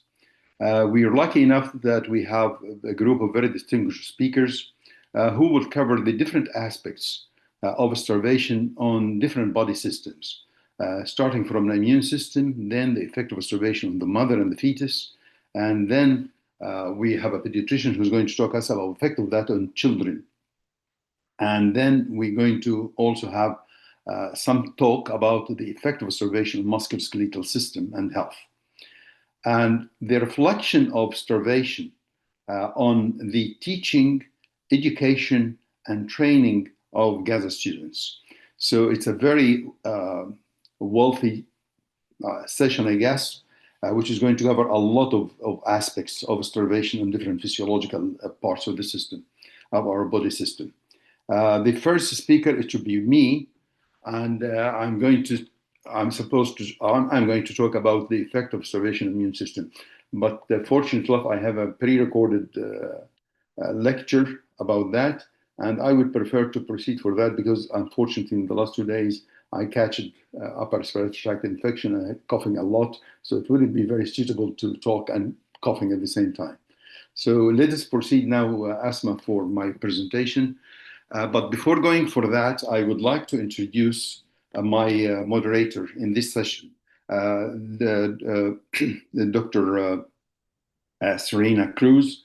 She has a doctorate degree in social science, and she is very specialized in medical ethnographer with career experience, which include the conflicts and gender and sexual violence in war, as well as infectious diseases specialty, especially HIV, and the sixth trade in Eastern and Southern African slims. For the last 5 years, she's been involved in global surgery and supporting access to safe and timely, affordable, high quality, sustainable, and resilient surgical aid for people regardless of their identity or their social or political or economical position in the world. Serena is going to introduce each speaker, and we will later together control the time for each speaker. Okay? So let us proceed for the first presentation, please. Thank you so much, Dr. Atif. I just want to make sure that Sarah Leah Whitson is the keynote speaker and the lead for this session. And Serena, you can go ahead and introduce Sarah. Thank you, Dr. Omar. Thank you, Professor.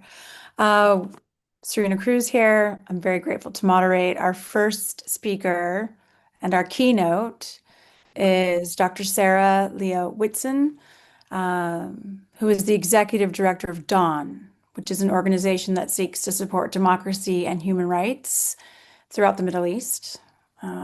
Sarah has previously served as executive director of the Human Rights Watch for the Middle East and North Africa Division for quite some time, 2004 to 2020. And she has led many advocacy efforts and investigative missions throughout the region. Her focus is on issues related to armed conflict, human rights, accountability, and legal and policy reform. She has published widely on human rights and specifically within foreign policy in the Middle East, and for periodicals such as regional media in the area, and of course, the New York Times, Foreign Affairs, the Washington Post, Foreign Policy, the Los Angeles Times, and CNN. We're very, very welcome to have you. Please join us, Sarah. Welcome, Sarah, and thank you so much for joining the session too. And Sarah actually wanted the session to be interactive with questions and answers. So I have 4 questions for you, Sarah, and I can start with the first one that we had. So the first question for you, Sarah, what does international law say about obligation of international aid and medical community toward man-made famine in Gaza? And you can elaborate more on this. Yeah, hi. Thank you, Abid, and thank you for allowing me to participate in this important gathering with all of you. I've really enjoyed listening to the presentations and learning a lot. As Sari Bashi previously was discussing, the law of armed conflict is fairly clear about the duties and obligations to ensure food and medical supplies to population during wartime. So when a certain territory is under the control of enemy forces, the enemy forces still have an obligation to avoid hindering aid. And when they are the occupying force, as Israel is in Gaza, they have a positive affirmative obligation to meet the needs of the population, in particular with respect to food and medicine. There is also a prohibition on using food or items essential for the survival of the population as a weapon of war. It is strictly prohibited under the laws of armed conflict to deprive a population of items essential to their survival. And obviously, food is the most critical of that, but water is as well. Of course, Israel has completely ignored its obligations and been remarkably transparent in its intention and motivation to starve the population of Gaza. And I want to note that that starvation that we've been witnessing over the past 2 years doesn't just include denial of foodstuff. This is a territory which relies on externally produced foodstuffs to be distributed in the territory, but also water, and which Israel controls almost all of the water that comes into Gaza, and electricity. And of course, electricity is critical to the ability to refrigerate foods, often to prepare foods, and is also an item that's essential to the survival of the population. And this is why, importantly, the International Criminal Court's current arrest warrant against Prime Minister Netanyahu and former Defense Minister Gallant specifically include the crime of starvation, the crime of weaponizing the use of food as a means to extract political concessions from the Hamas armed forces. And so, there is effectively an ongoing international acknowledgement by the International Criminal Court that Israeli officials are deliberately depriving Palestinians of food and other items essential to their survival. In addition, the International Court of Justice, in its last provisional orders, specifically took note of the deprivation of food and aid, including medicine, to Gaza and ordered it to stop. Unfortunately, this has done little to curb Israel's genocidal aspirations from Gaza. And while we, I think we collectively and Dawn specifically welcomes the recent ceasefire and the promises that it includes to increase the delivery of humanitarian aid, to cease being a complete total obstacle on the provision of aid in Gaza. This is woefully inadequate, woefully insufficient. Israel is seeking to return to pre-October 7 siege, a siege that's been going on since 2006, and continue to use its control over food and the distribution of food to the civilian population of Gaza as a political weapon, as a chain with which to control the situation in Gaza. And that is purely unlawful. I think the biggest challenge that we who work in the field of international law face today is what do we do when belligerent parties supported by the United States, the greatest superpower in the world, disregard and proudly announce that they are refusing to abide by international law? Thank you so much, Sarah. But the second question is, how do you perceive the activities done by the medical community towards siege and aid blockage in Gaza?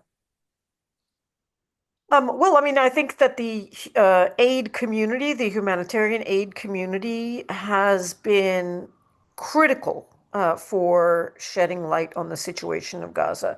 The role of the humanitarian community, by which I include all of the organizations involved in aid distribution in one capacity or another, has gone well beyond their mandate of providing aid essential to a starving population, essential to a population under siege, where the medical needs are tremendous, and so forth. The humanitarian aid community has become the eyes and ears of the international community as to what is happening in Gaza because Israel has gone to such extreme lengths to shut off the lights, to keep the globe in the dark, refusing to allow journalists, refusing to allow human rights investigators, refusing to allow the special rapporteur on Palestine, refusing to allow the Commission of Inquiry, refusing to allow the International Criminal Court's investigators to enter Gaza. And so by default, it has thrust the humanitarian aid community in the spotlight as being the documenters, as being the recorders, describing what's happening. I mean, it is the brave work of nurses and doctors on the ground in Gaza who have, for example, produced the evidence that shows so many infants, and I'm not even talking about children, I'm talking about infants who are not even walking, under the age of 1, shot in the head at close range with bullets in their skulls. And this is exactly why the humanitarian aid community and aid workers have themselves become targets of Israel. There has been an unprecedented attack, deliberate attack, not just on surgeons and doctors and medical professionals and emergency workers, the Palestinian local population who's providing these services, but on international aid workers, like the workers of World Food Kitchen, who have been deliberately targeted. And I think the reason for this is to scare off others in the international aid community, either to stay out completely because of how dangerous it is. And I will note here that many of the aid workers are themselves suffering conditions of famine and starvation because they themselves are not having access to the basic caloric needs they need to function and do their jobs. But also to warn them that if they should actually describe the Israeli crimes that they are witnessing with their eyes and ears, they will be punished, they will be targeted, they will be killed. So it is extraordinary. I mean, even in documenting the war crimes of the Assad regime over 10 years of civil war in Syria, which of course included the deliberate destruction of hospitals and medical facilities, there was no deliberate targeting of doctors and nurses and aid workers. This is really in my line of work, where I've been covering conflicts in the Middle East for decades, I have never seen anything like this before. Exactly, I copy you.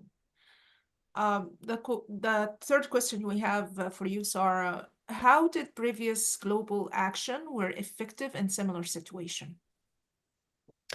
Well, I mean, in terms of the global action, in terms of the global action and the global awareness that aid workers, doctors, and nurses, alongside journalists, reporters, and writers on the ground in Gaza, those who are still alive, of course, hundreds and hundreds have been gunned down, is the reality that While Hamas has clearly lost the war in Gaza, has lost the battle in Gaza over the past 2 years, and I don't think we can look at the ceasefire as anything other than a concession by a surrender, effectively by Hamas.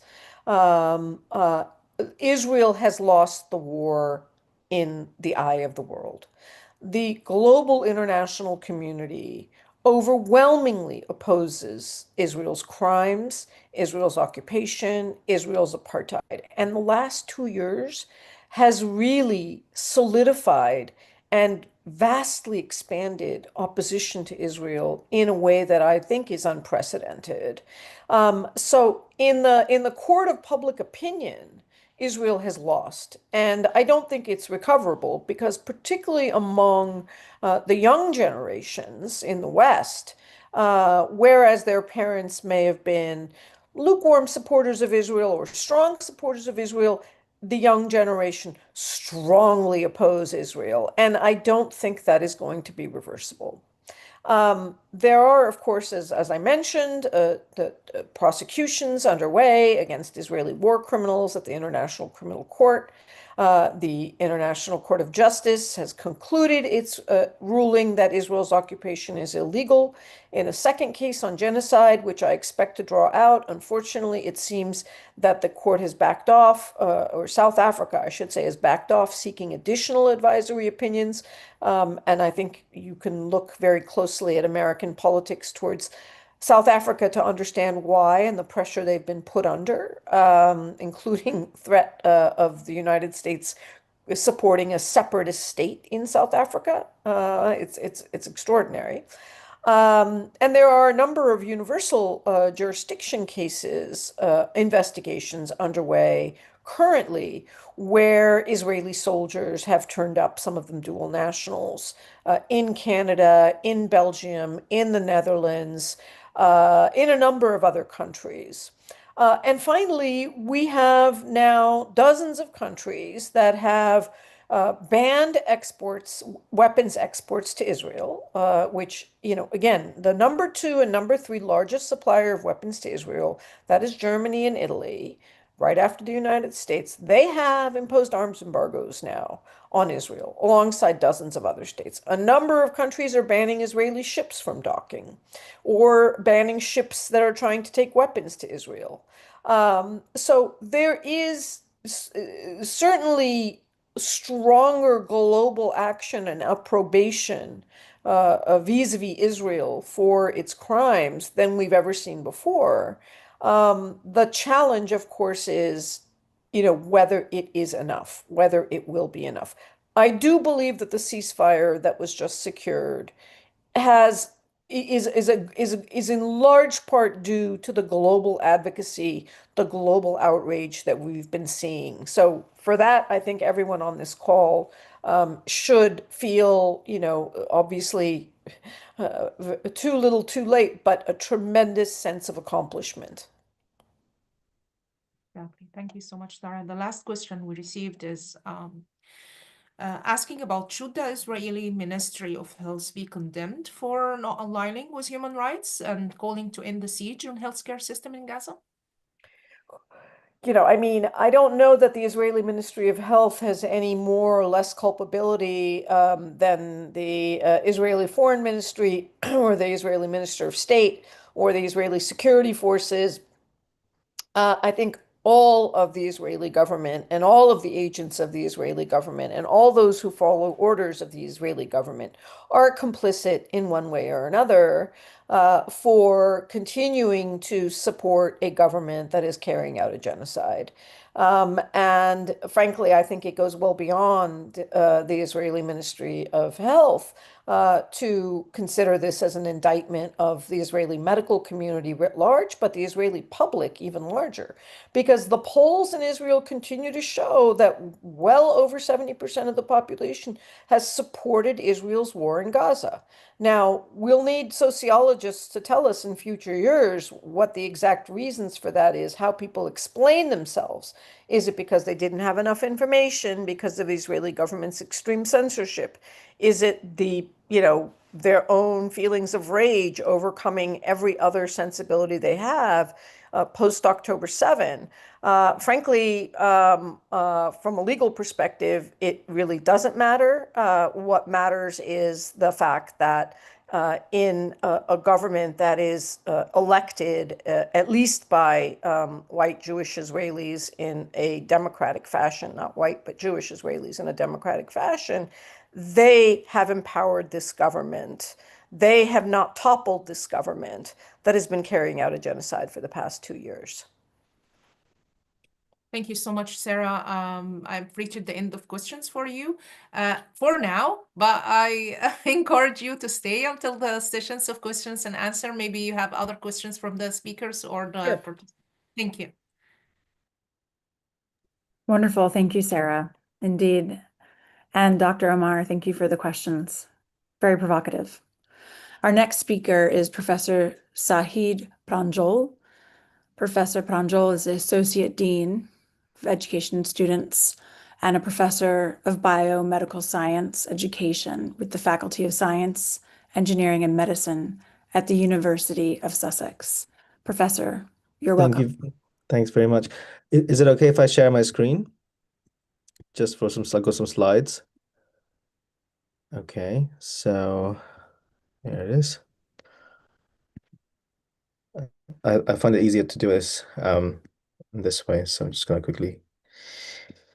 Okay, I think you can see my screen now, so that's all good. I just want to say thanks for inviting me. I've heard some of the talks. Obviously, my camera's off, was off.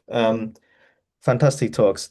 Compared to what you guys achieved and what you've done at a larger scale, my one's very small, micro scale, and but because of the time limitations, I'm not going to go into the stuff that we do from Sussex University or in the UK in general. So I'll only talk about a very small part of it, which is my interaction or our interactions with students in Gaza during this genocide, and specifically looking at starvation and its effects with some case studies. I'm not a medical doctor, but I'm a biologist, cancer researcher by training, so I do have some understanding of how things can go wrong. But today I want to highlight sort of the student's voice, and their words and their experiences, which was also highlighted in my book, in our book that we published recently. It's called "We Are Still Here" by Daraja Press. But anyway, I'm not going to promote the book. So yeah, so we'll look at starvation among our students that we teach, we engage with, and some of the psychological and physiological effects and their words and some of the sort of voices that came through. And it has been quite difficult for me to put it together every time I try to do these kind of talks.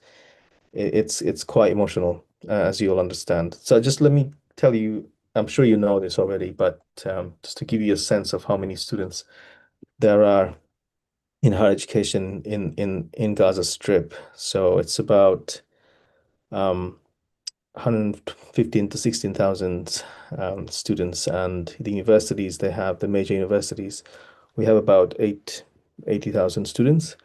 And out of these 80,000 students, we managed to teach since last year, I would say 2,000 plus minus 2,000 students in different subjects in Gaza online. So currently, this is from the beginning of this year, around 90,000 students lost access to higher education. And they destroyed more than 80,000 schools and universities. This was back then. It's definitely different now, a lot higher. And this is just an example, a picture of what has happened. Was taken a while ago. I think the surrounding buildings, some of them are gone now. So displacement, as you all know from the news we are hearing all the time, lack of food, and this has affected students from all backgrounds. So we are in touch with, I would say, the most privileged ones in Gaza. They go to private universities, Al Azhar and IUG, and they're quite well off, most of them. but it hit them really badly. And we always talk about the experiences of their neighbors and the people in the areas, and they always tell us that, you know, they might be able to get a loaf of bread per day. Obviously, this is a couple of months ago, maybe a few weeks ago, but it's a lot worse for people around them. Just a picture. I'm going to show you some pictures today taken by our students during this journey. Okay, so bear with me. So this is, yeah, when they were being displaced from, I'm not sure exactly which part of Gaza. I'm sure some of you will know this. But once they went back, I think, to their home, the home obviously became just rubble, pile of rubble, nothing else. And some of my students would send me pictures to say, this is what we are eating in 12 hours time. Well, 24 hours during the whole day. This is as much as they could get. And this is coming from a very well-off family in Gaza. So let's look at some of the basic starvation-induced physiological effects. Obviously, this is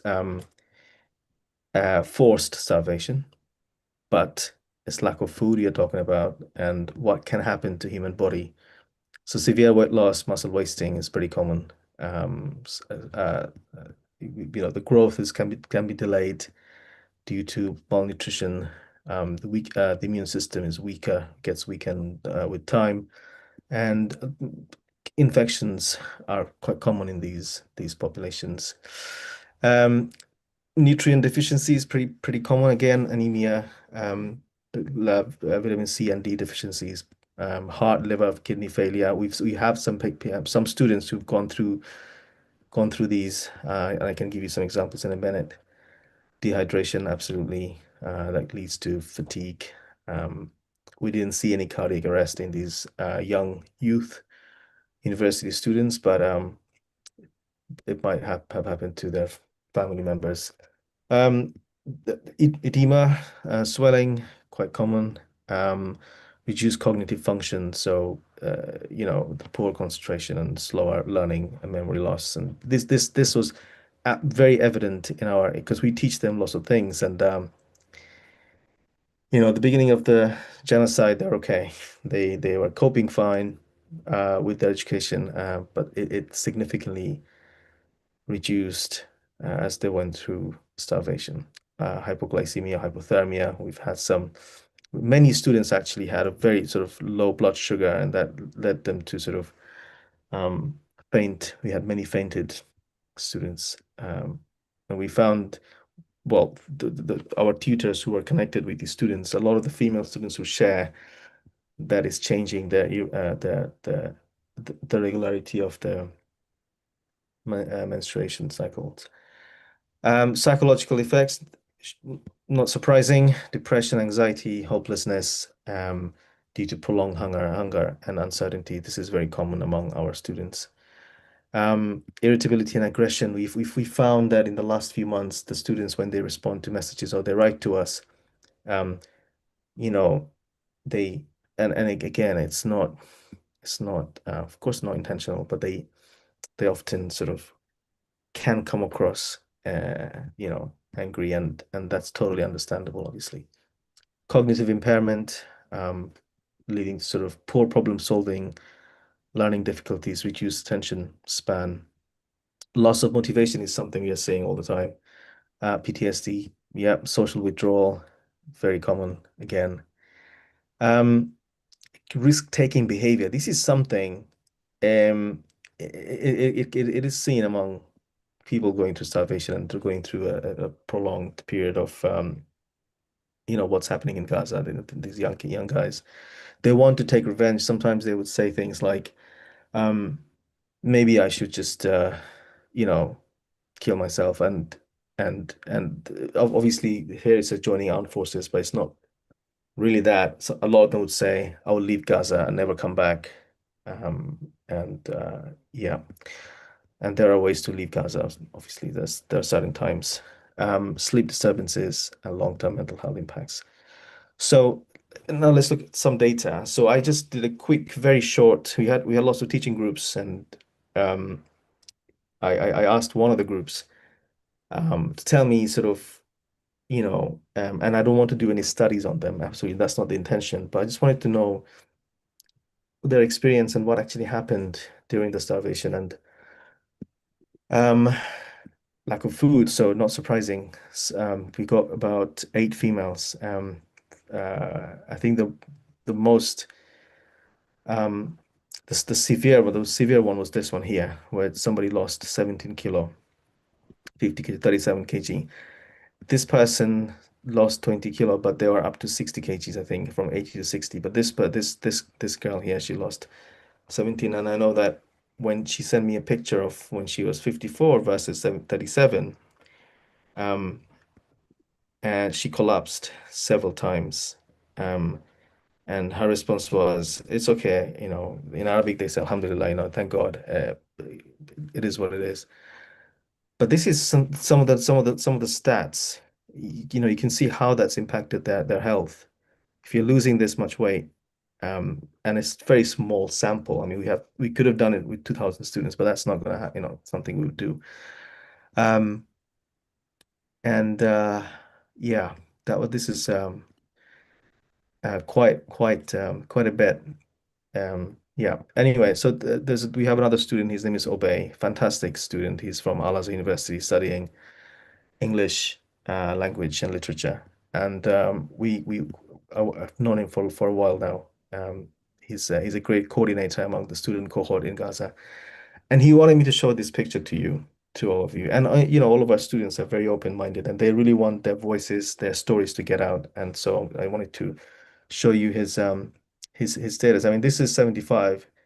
Doesn't look 75 in here. He looks much slimmer, but he was 75. I think he was a bit more than that before.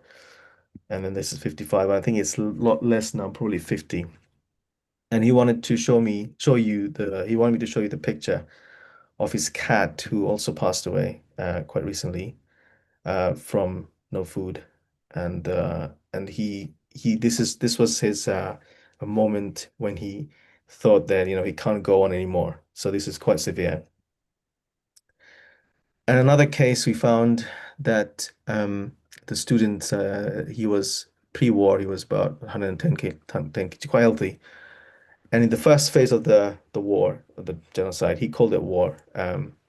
He lost 30 kilo to 80 kg, and he was actually okay with that. He said, I'm becoming healthier. Maybe this is a good thing.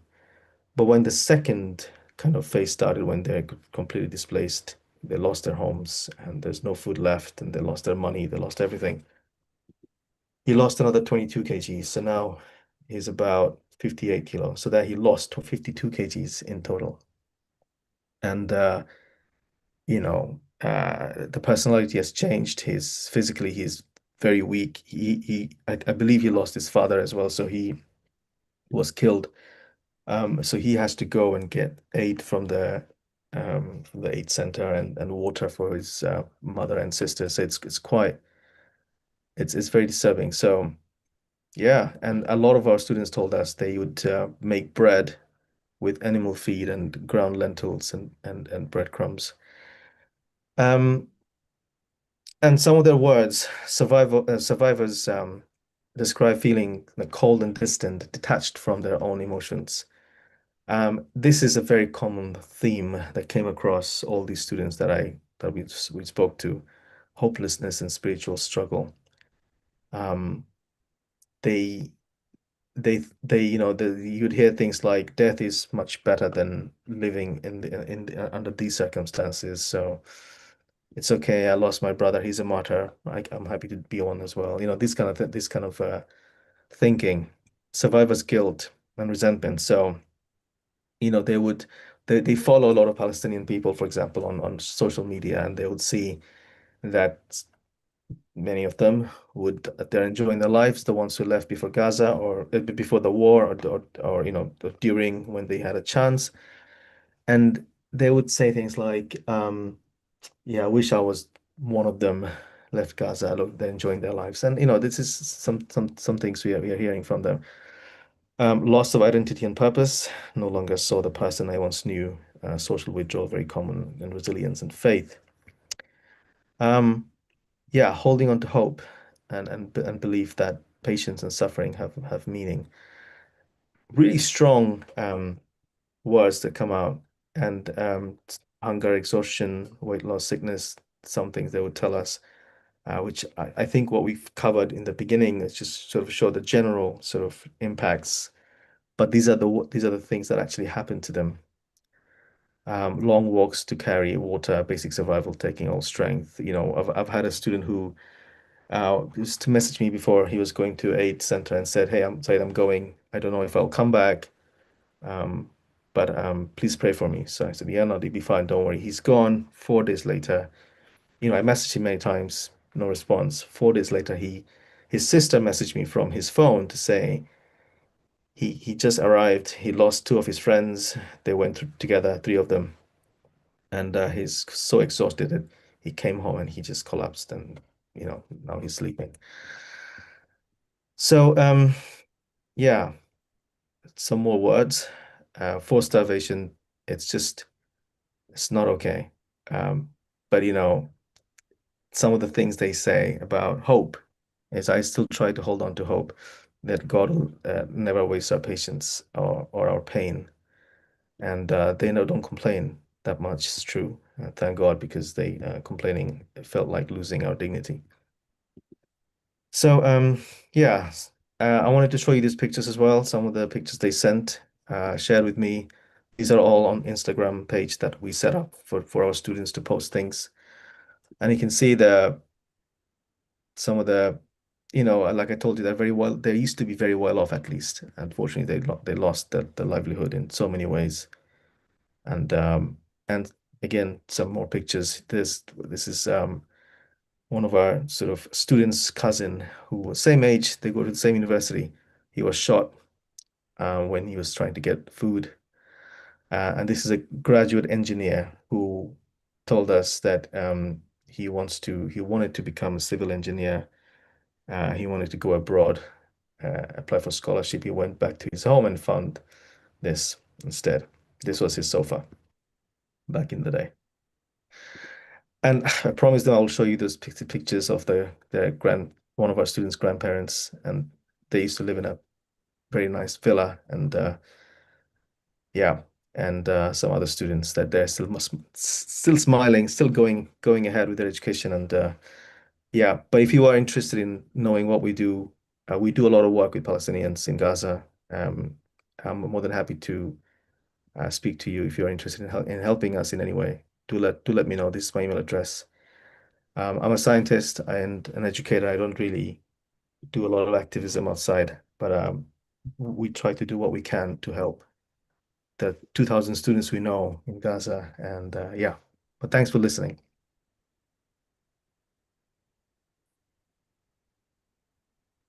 Thank you, Dr. Pranjal. It was very, very compelling presentation. We will now turn to a pre-recorded presentation by Professor Atif Abdelazim.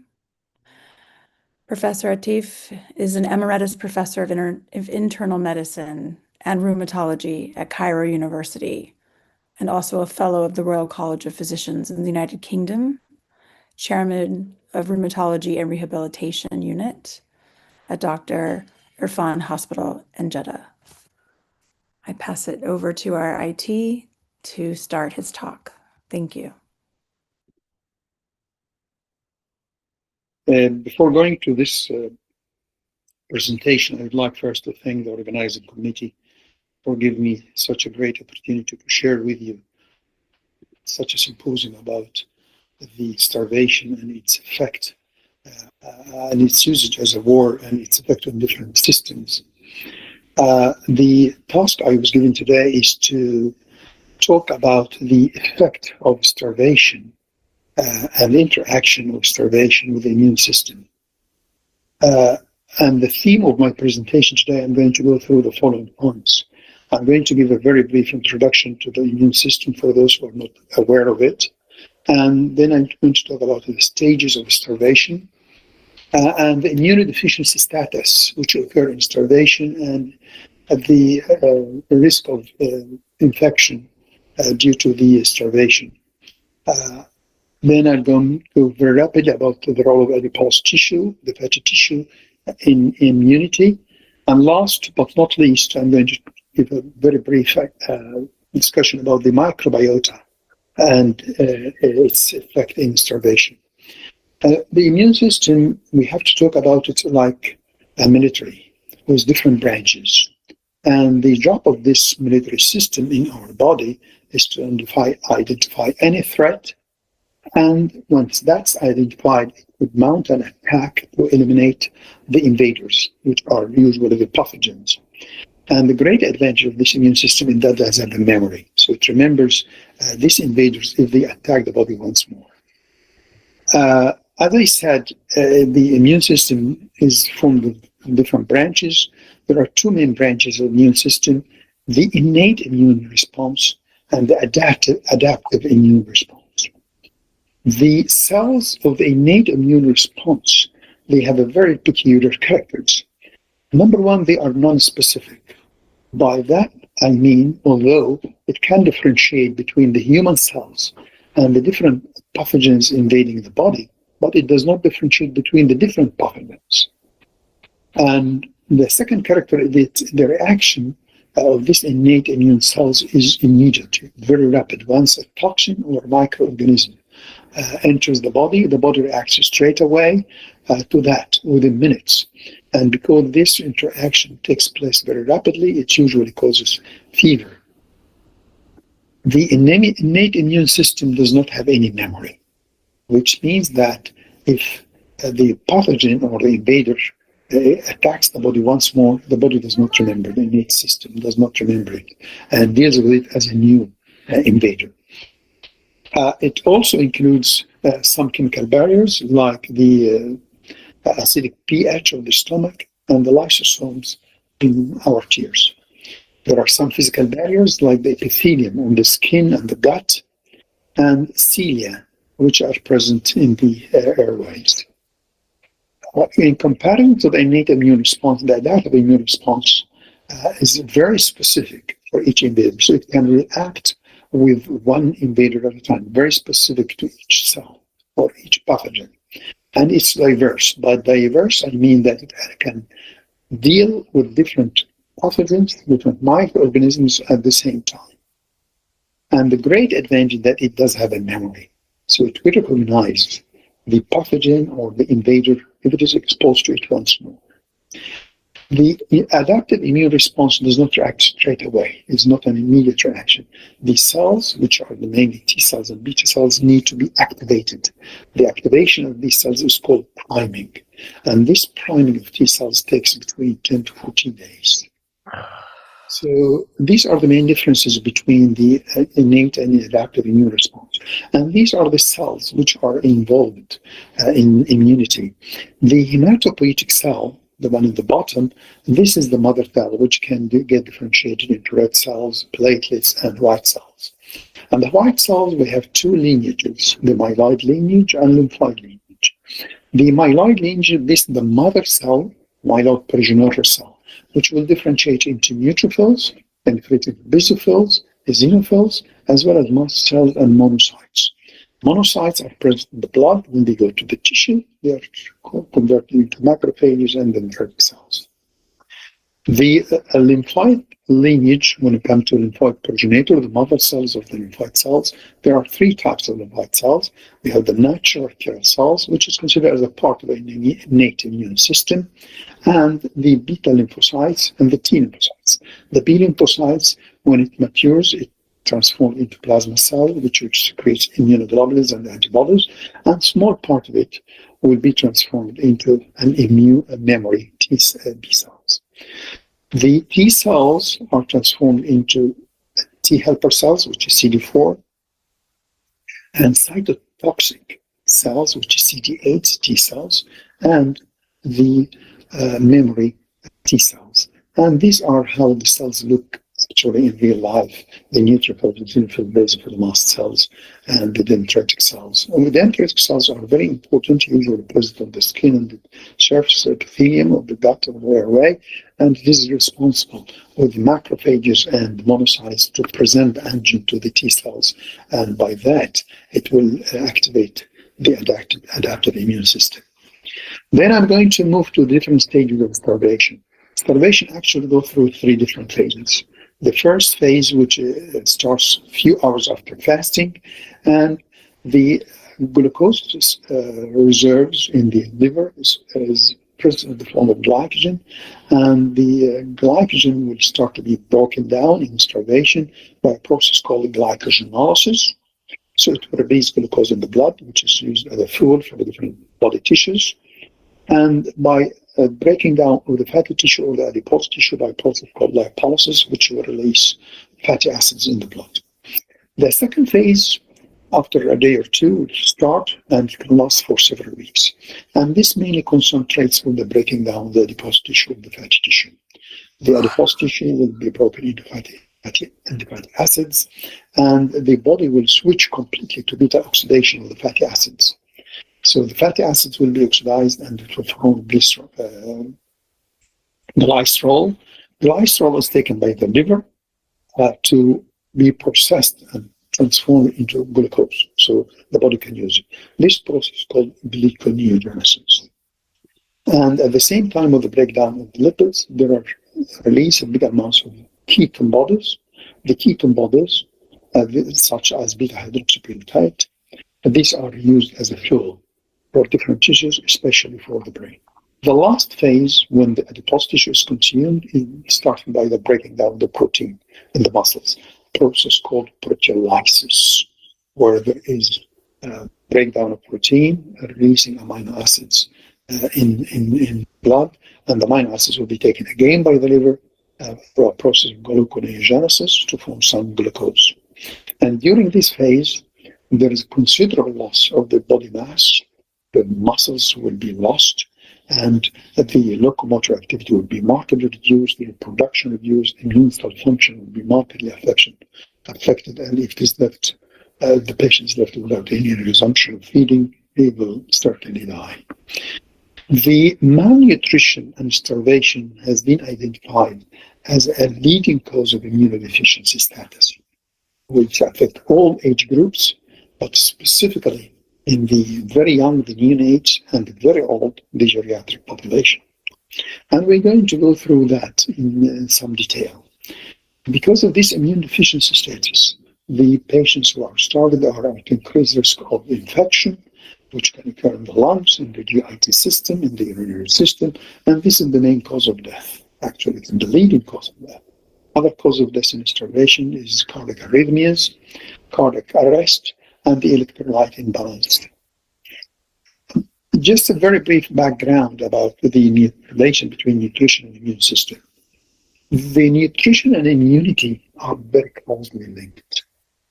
The immune system is not a huge system, but relative to its size, it's one of the systems in the body which is considered to be one of the most energy-consuming systems in the body. Therefore, this system, if there are in cases of starvation, will be markedly affected by the nutritional imbalance. And the adipose tissue plays a very important part in this relationship between the nutrition and the immune system. And it can regulate the relationship between the nutrient availability and the activation in the immune system. The fatty tissue, or the adipose tissue, is a very active tissue in the body. For decades, we used to think of it as an inner tissue. It's not very important, just store fat.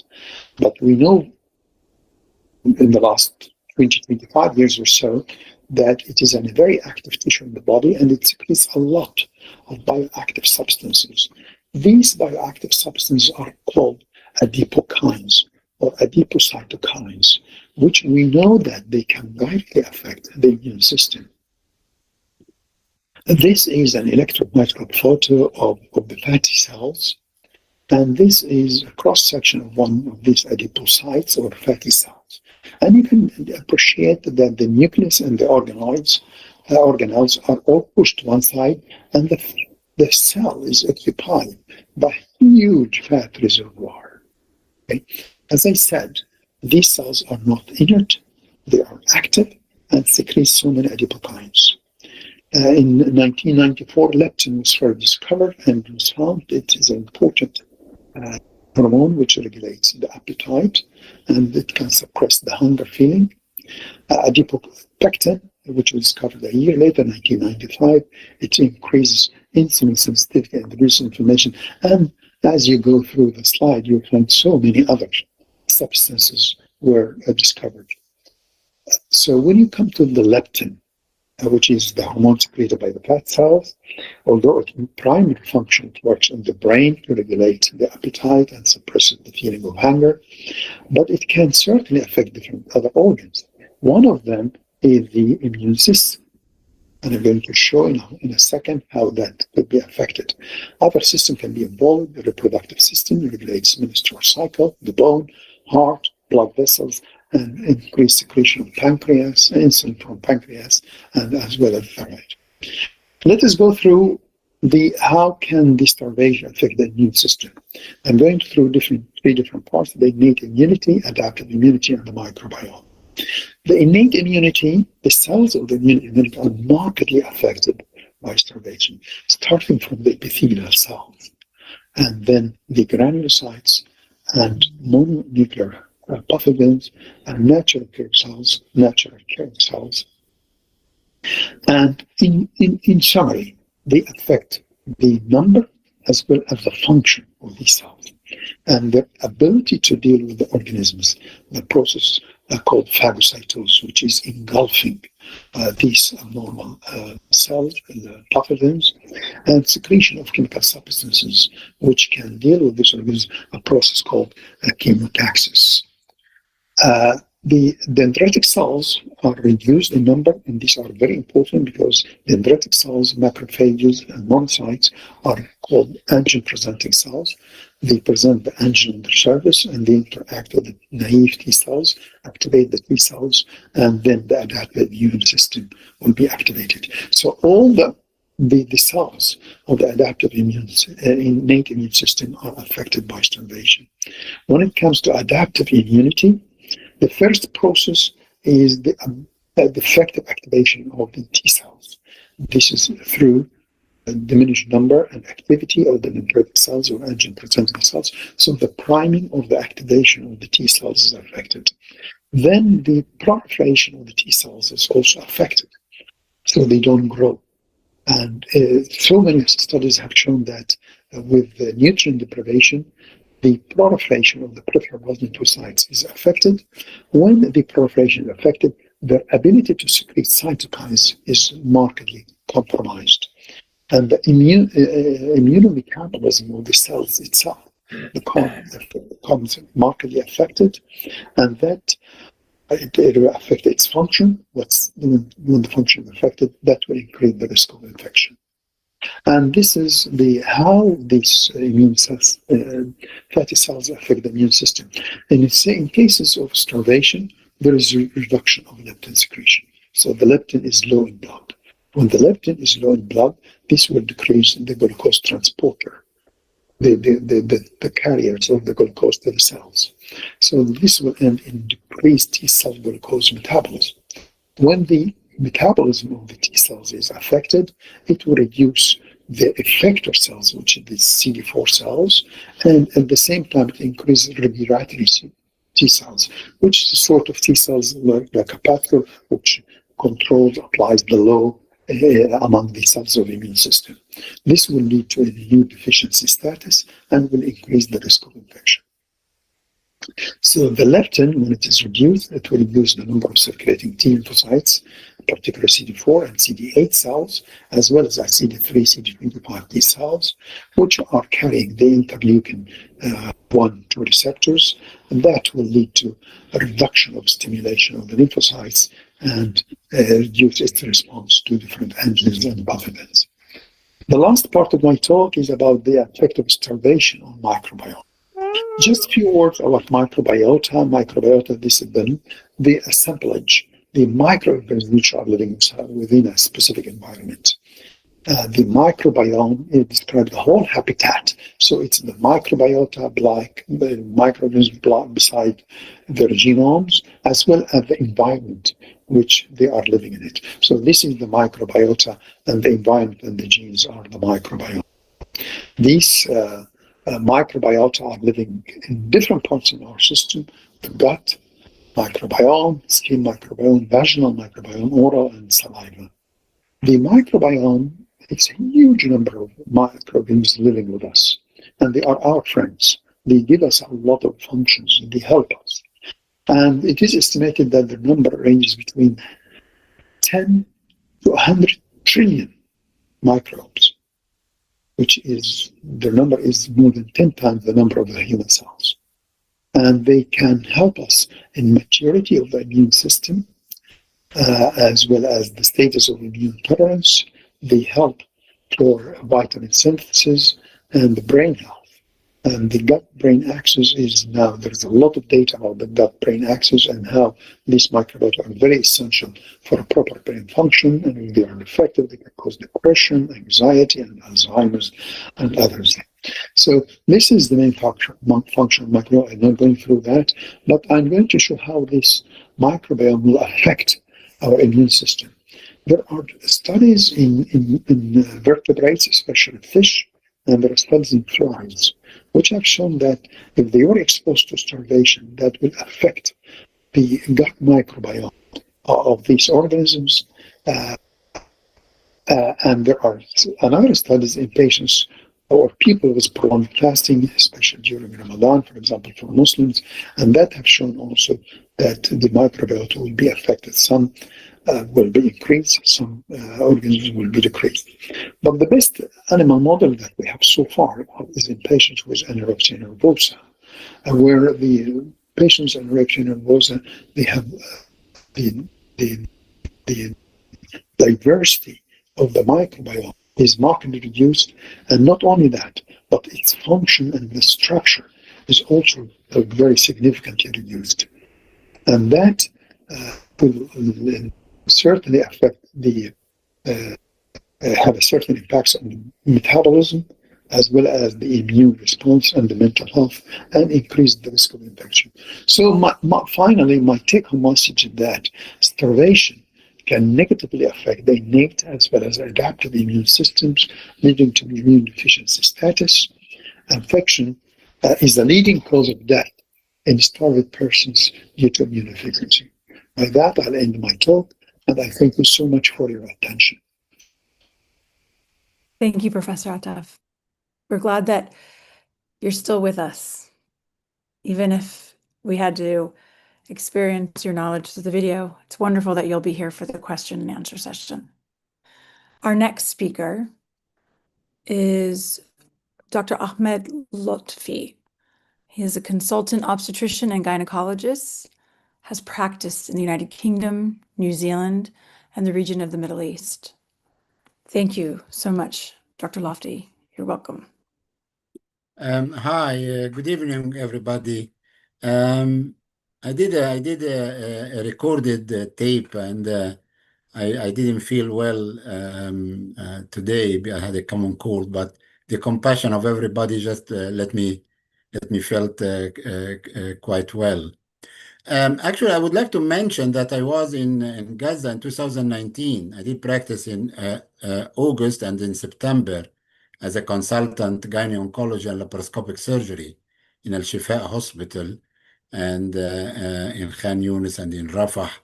So I did practice in every hospital in Gaza in 2019. And it was mentioned that Gaza was under siege since 2006. No sewage, no healthy water. Every Friday, young people came to the hospitals with bullet injuries from the IDF.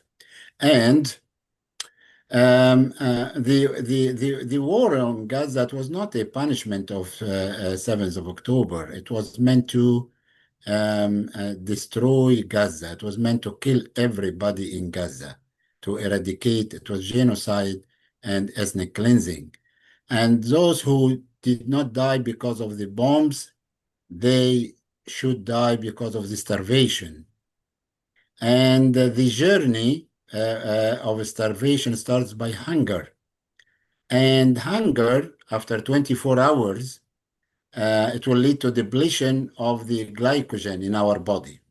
Glycogen from our liver, glycogen from muscles. And after that, the fat will break down, and this will increase the ketone bodies. The ketone bodies is quite dangerous. It kills babies in utero and lead to miscarriages.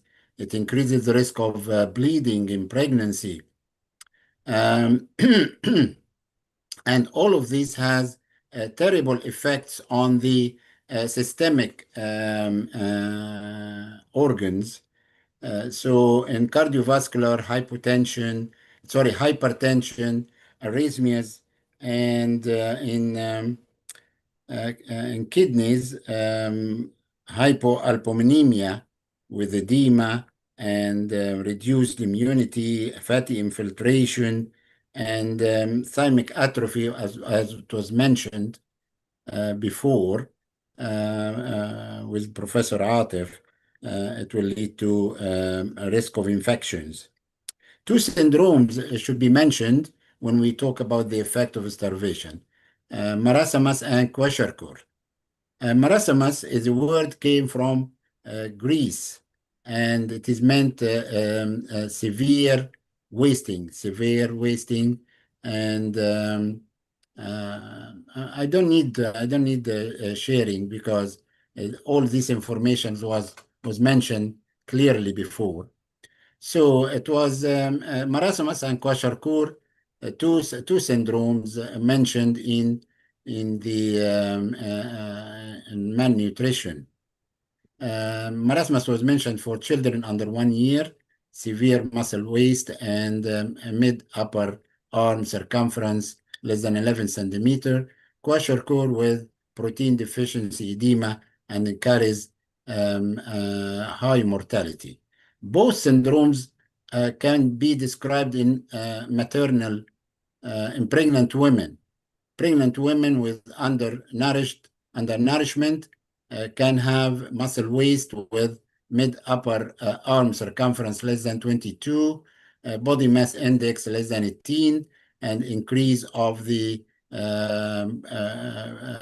body weight during pregnancy less than 7. All of these diagnoses of the starvation and muscle wasting.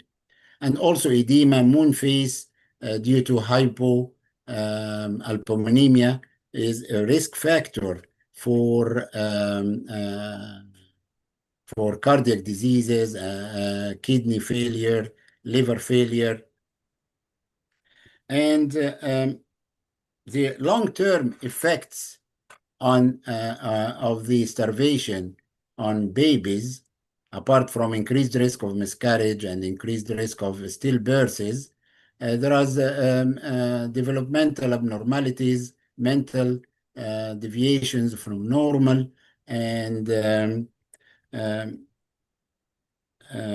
is increased growth retardation. There is, all of these came with evidences from the Dutch hunger winter and from Chinese starvation studies. So there are risk factors for starvation and famine, which is society starvation. Poverty is a risk factor, and poverty and food insecurity is a risk factor, and both of them they are due to conflicts and dictatorship regimes. Severe hyperemesis gravidarum is another risk factor. Severe infection like HIV, tuberculosis, malaria, adolescent pregnancy, multiple gestations, they are all risk factors of starvations in pregnancy. As I mentioned, clinically, this could be diagnosed quickly by just seeing that the patient is easily easily tired and showing fatigue, and mid-upper arm circumference less than 22 centimeters, sparse hair, and moon face, and body mass index 18 in a pregnant woman, and increased body weight during pregnancy less than 7. All of this should lead us to diagnose quickly that these patients are suffering from starvational undernourishment syndromes. And laboratory findings easily urine test ketonuria with starvation and ketonuria with starvation should lead us to admit this patient for hydration and treatment with electrolytes, treatment with glucose infusion, and because ketones itself can kill the baby in utero. And other laboratory findings, hypoalbuminemia, hypophosphatemia, hypokalemia, hypomagnesemia, and ultrasound can be used to check the growth of the baby to confirm intrauterine growth retardations. As I mentioned before, this syndrome could end with severe anemia and muscle waste and severe bleeding, life-threatening bleeding. Patient dies because of bleeding while pregnant or after delivery in postpartum period. The treatment of such patients should be gradual feeding with special formulas, formula F75, which having electrolytes but low in protein and sodium, and formula 100, which has high protein calories, and ready-use formulas which can be used in community.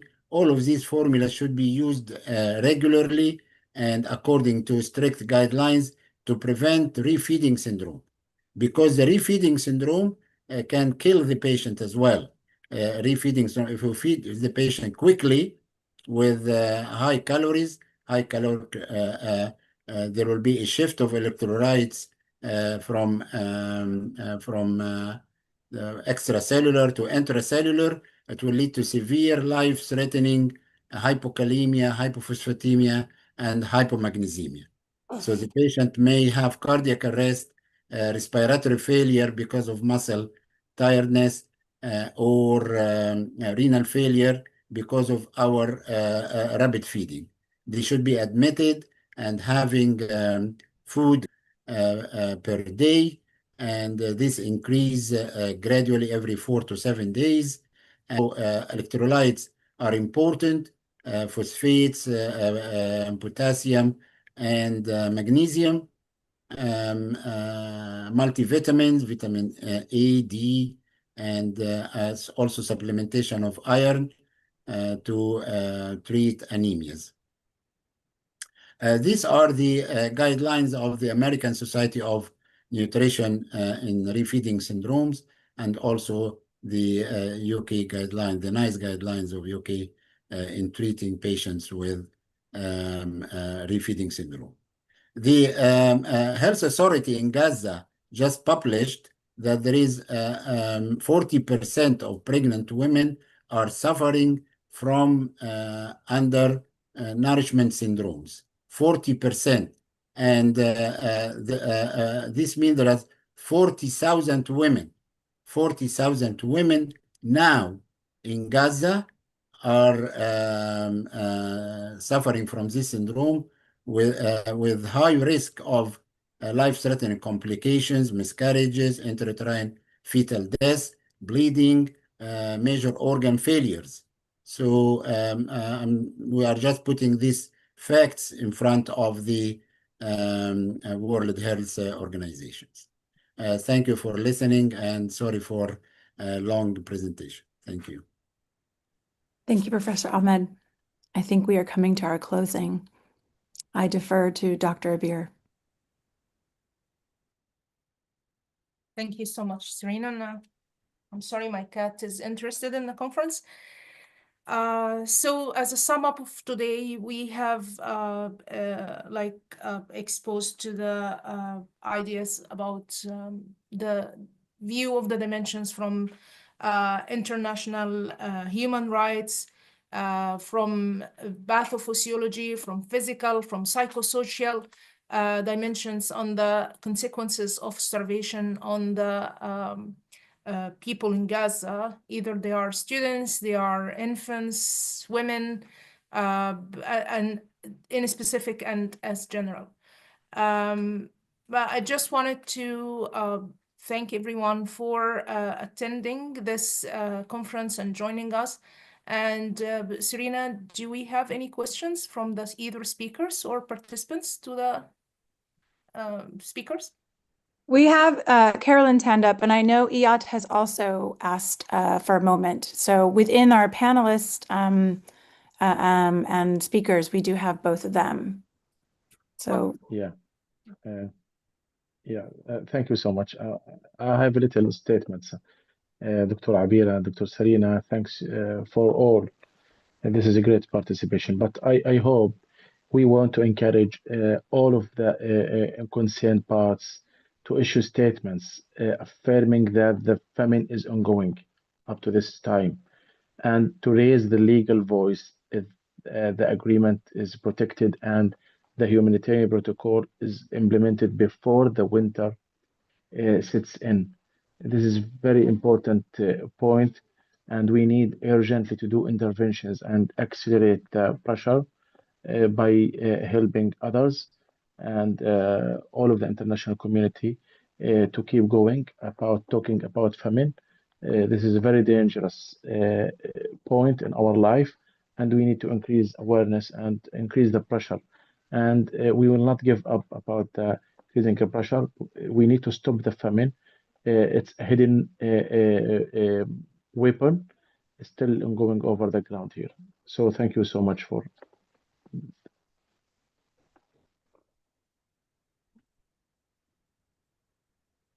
Okay, Carolyn. I have finished. Yeah. Thank you, Iyad. Carolyn, please join us. Yeah. Yes, well, first I want to commend and congratulate all of the speakers for their essential work. And as Iyad just said, it is essential to document and to share this information as broadly as possible. And I hope that many people will watch the recording. I do have a question for Professor Whitson. Thank you for your talk. I am shocked by the transparency of the Israel government, who basically say what are their intentions. At the same time as they are transparent about their intention, there is all of those attempts at obscuring and hiding the actions as much as possible. And you also raised that essential question, like, how will people explain themselves about their support for their government? And I was wondering about like the role of ideologies in the present day Israeli political system. Like, what are the ideologies that support these anti-humanitarian actions? Like from your observation perspective, like what are the broader discourses that are used to support this government? Should I answer now, or are you taking more questions, or should I go ahead? I think, Sarah, please come on in. Yeah. I mean, I am not a sociologist, and I'm not an expert on Israel or Israeli society. I think my own reading will probably not be that different from anyone else who's reading the news and watching video of Israelis speaking for themselves. From what I can see, as a lay observer, there's a combination of two factors.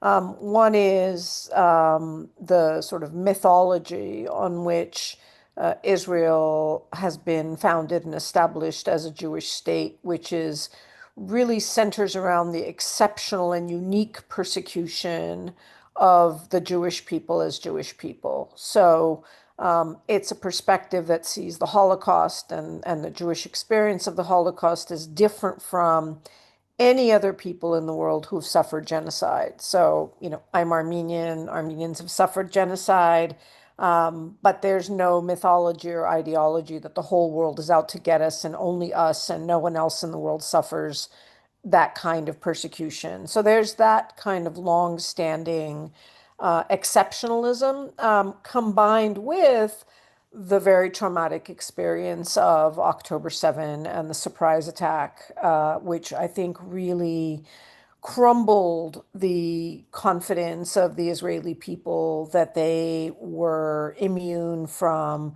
any consequences for the permanent occupation of the Palestinian people, that they can carry on with this occupation of Palestinian lands and never experience any consequence in the beaches of Tel Aviv or the nightclubs of Haifa and so forth. And so I think it was a tremendous shock, and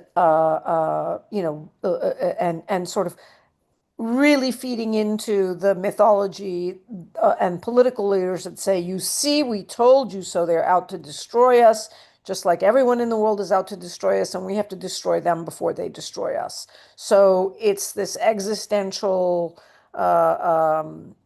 sentiment that is encouraged and bolstered by an extremely militarized society. I mean, Israel has not only a conscription, mandatory conscription for Israeli youth, men and women, but it has permanent conscription in the reserves that Israeli former IDF soldiers remain as part of the Israeli reserves. I think for decades, and are called in to do reserve duty. So there's also this tremendous sort of team identification with everyone's family feeling that their own sons and daughters and uncles and brothers are part of this military effort, and it's us against them. So I do think it's terrible, but I don't think it's irrevocable. The fact of the matter is that enemies sworn to the death come around when there's peace and come around when there's leadership and a political horizon. And, I'll plug my own book. My book was just published this month. That's exactly the message of hope and future that I try to put forward in a new blueprint for Israel-Palestine called From Apartheid to Democracy, a Blueprint for Peace in Israel-Palestine. And I think it really emphasizes the need to provide an off-ramp for Israelis, the next generation of Israelis, a generation of Israelis who don't want this sort of global ostracism and isolation to be their identity, to have a democratic, equitable, and just transition for Israel-Palestine that respects the human rights of everyone living between the river and the sea. So thank you for letting me plug my book. But I do think it's important to always do our part as human beings and give people hope, extend an arm, bring people closer, because there's no way out of this otherwise. Thank you for your insight. Thank you, Sarah. Dr. Beer, I think we have a Q&A in the chat function.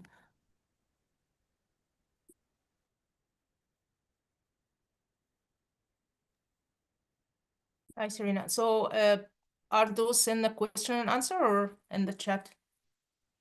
In the Q&A, in the question and answer. One in the Q&A and one in the chat. Two in the chat. So, and the one in the question and answer, and I think our speakers, can anyone, if you can answer this question. When we think of hepatitis A, we normally consider it's reversible, but in the background of malnutrition, is there any risk of lasting effects on liver function? I think maybe Dr. Arif or Dr. Ahmed Lutfi.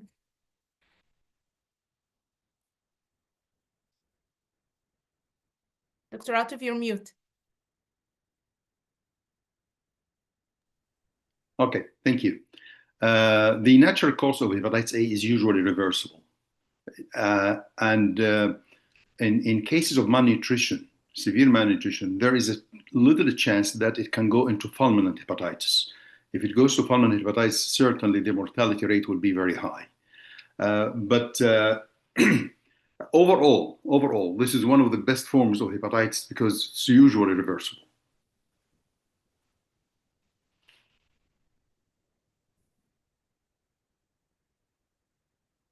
So there are other questions in the, I'm sorry, I have to kick my cat Yes, in the chat. in the chat there. I'm sorry, but my cat disrupted everything. So in the chat, there is a question. We are seeing a lot of people with non-productive colds apart from immunodeficiency, I think is the word. Is there a high risk of autoimmune reactions to what is heavily toxic? To what is what, sorry? What is heavily toxic? And I don't see Here, we are seeing a lot of people with non-productive cough apart from immunodeficiency. Is there is a higher risk of autoimmune reactions to what is heavily toxic air? No, there is no evidence to confirm that actually.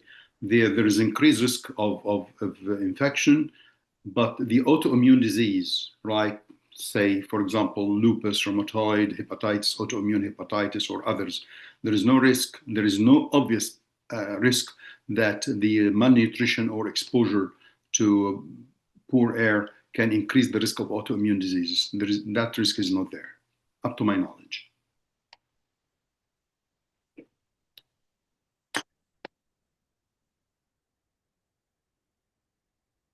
Is there any questions from the speakers? Or comments you want to add? Dr. Abir. Mr. Kroner was supposed to give a talk about the effect of starvation on musculoskeletal health. I think something came up with her, but she can't be with us today. Okay. Yeah. دكتور عبير أولا شكرا جزيلا بس في إضافة على تعليق الدكتورة ويستون about the Israeli socials.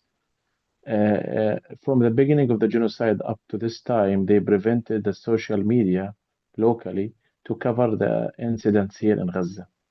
And really, when they asked me in a lot of meetings, especially for the journalists, they walk out of the Gaza, why they prevented the international media to enter in Gaza. The answer is very clear because they need to commit the genocide under the silence and prevent the world to cover and document the stage about the crimes they committed here. In addition, we need to increase awareness. I touched some changes in the public opinion in the Israeli society from my following for their media, but for the youngest generation, not for the elderly people. We can play a role by increase the awareness. There is no differences between our children and other children, even though the differences in ethnics or religion or whatever.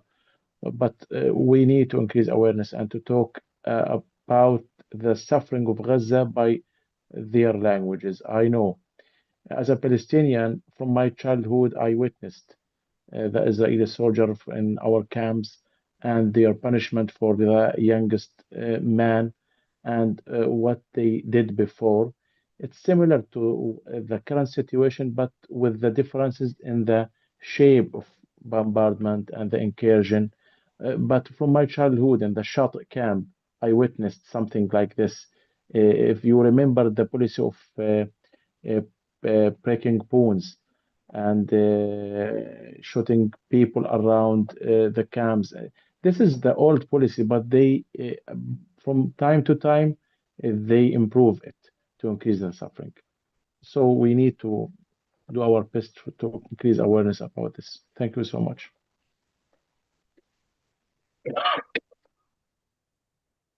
Thank you so much, Iyad. There is a question in the YouTube channel asks about what is the impact of infant mortality, the infant mortality rate presently in Gaza. I think it's for Dr. Ahmed Lutfi.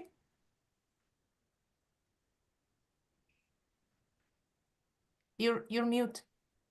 You're muted. You're mute.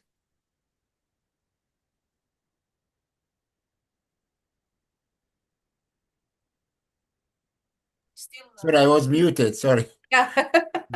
I'm sorry. I'm a member of the International Medical Professions Association in UK, and there is a book about diaries of surgeons of Gaza. Surgeons who were in Gaza, they wrote their eyewitnesses in this book. It is in English. It is a good book, so I advise anybody because it is also a PDF online. And they mentioned that there is a huge number of infants and a huge number. I can't remember the number, but it was shocking. I mean, like thousands. If we have 70,000 deaths, half of them women and children, at least 25 of them is 25% is children. So it will be like 25,000 child died. So obviously, with all of these bombs and starvation, the incidence of infant mortality and morbidity will increase. The issue now, the survivals, we shouldn't wait and wait and wait until this 70,000 becomes 170,000 deaths. This is the. I hope that I answered the question.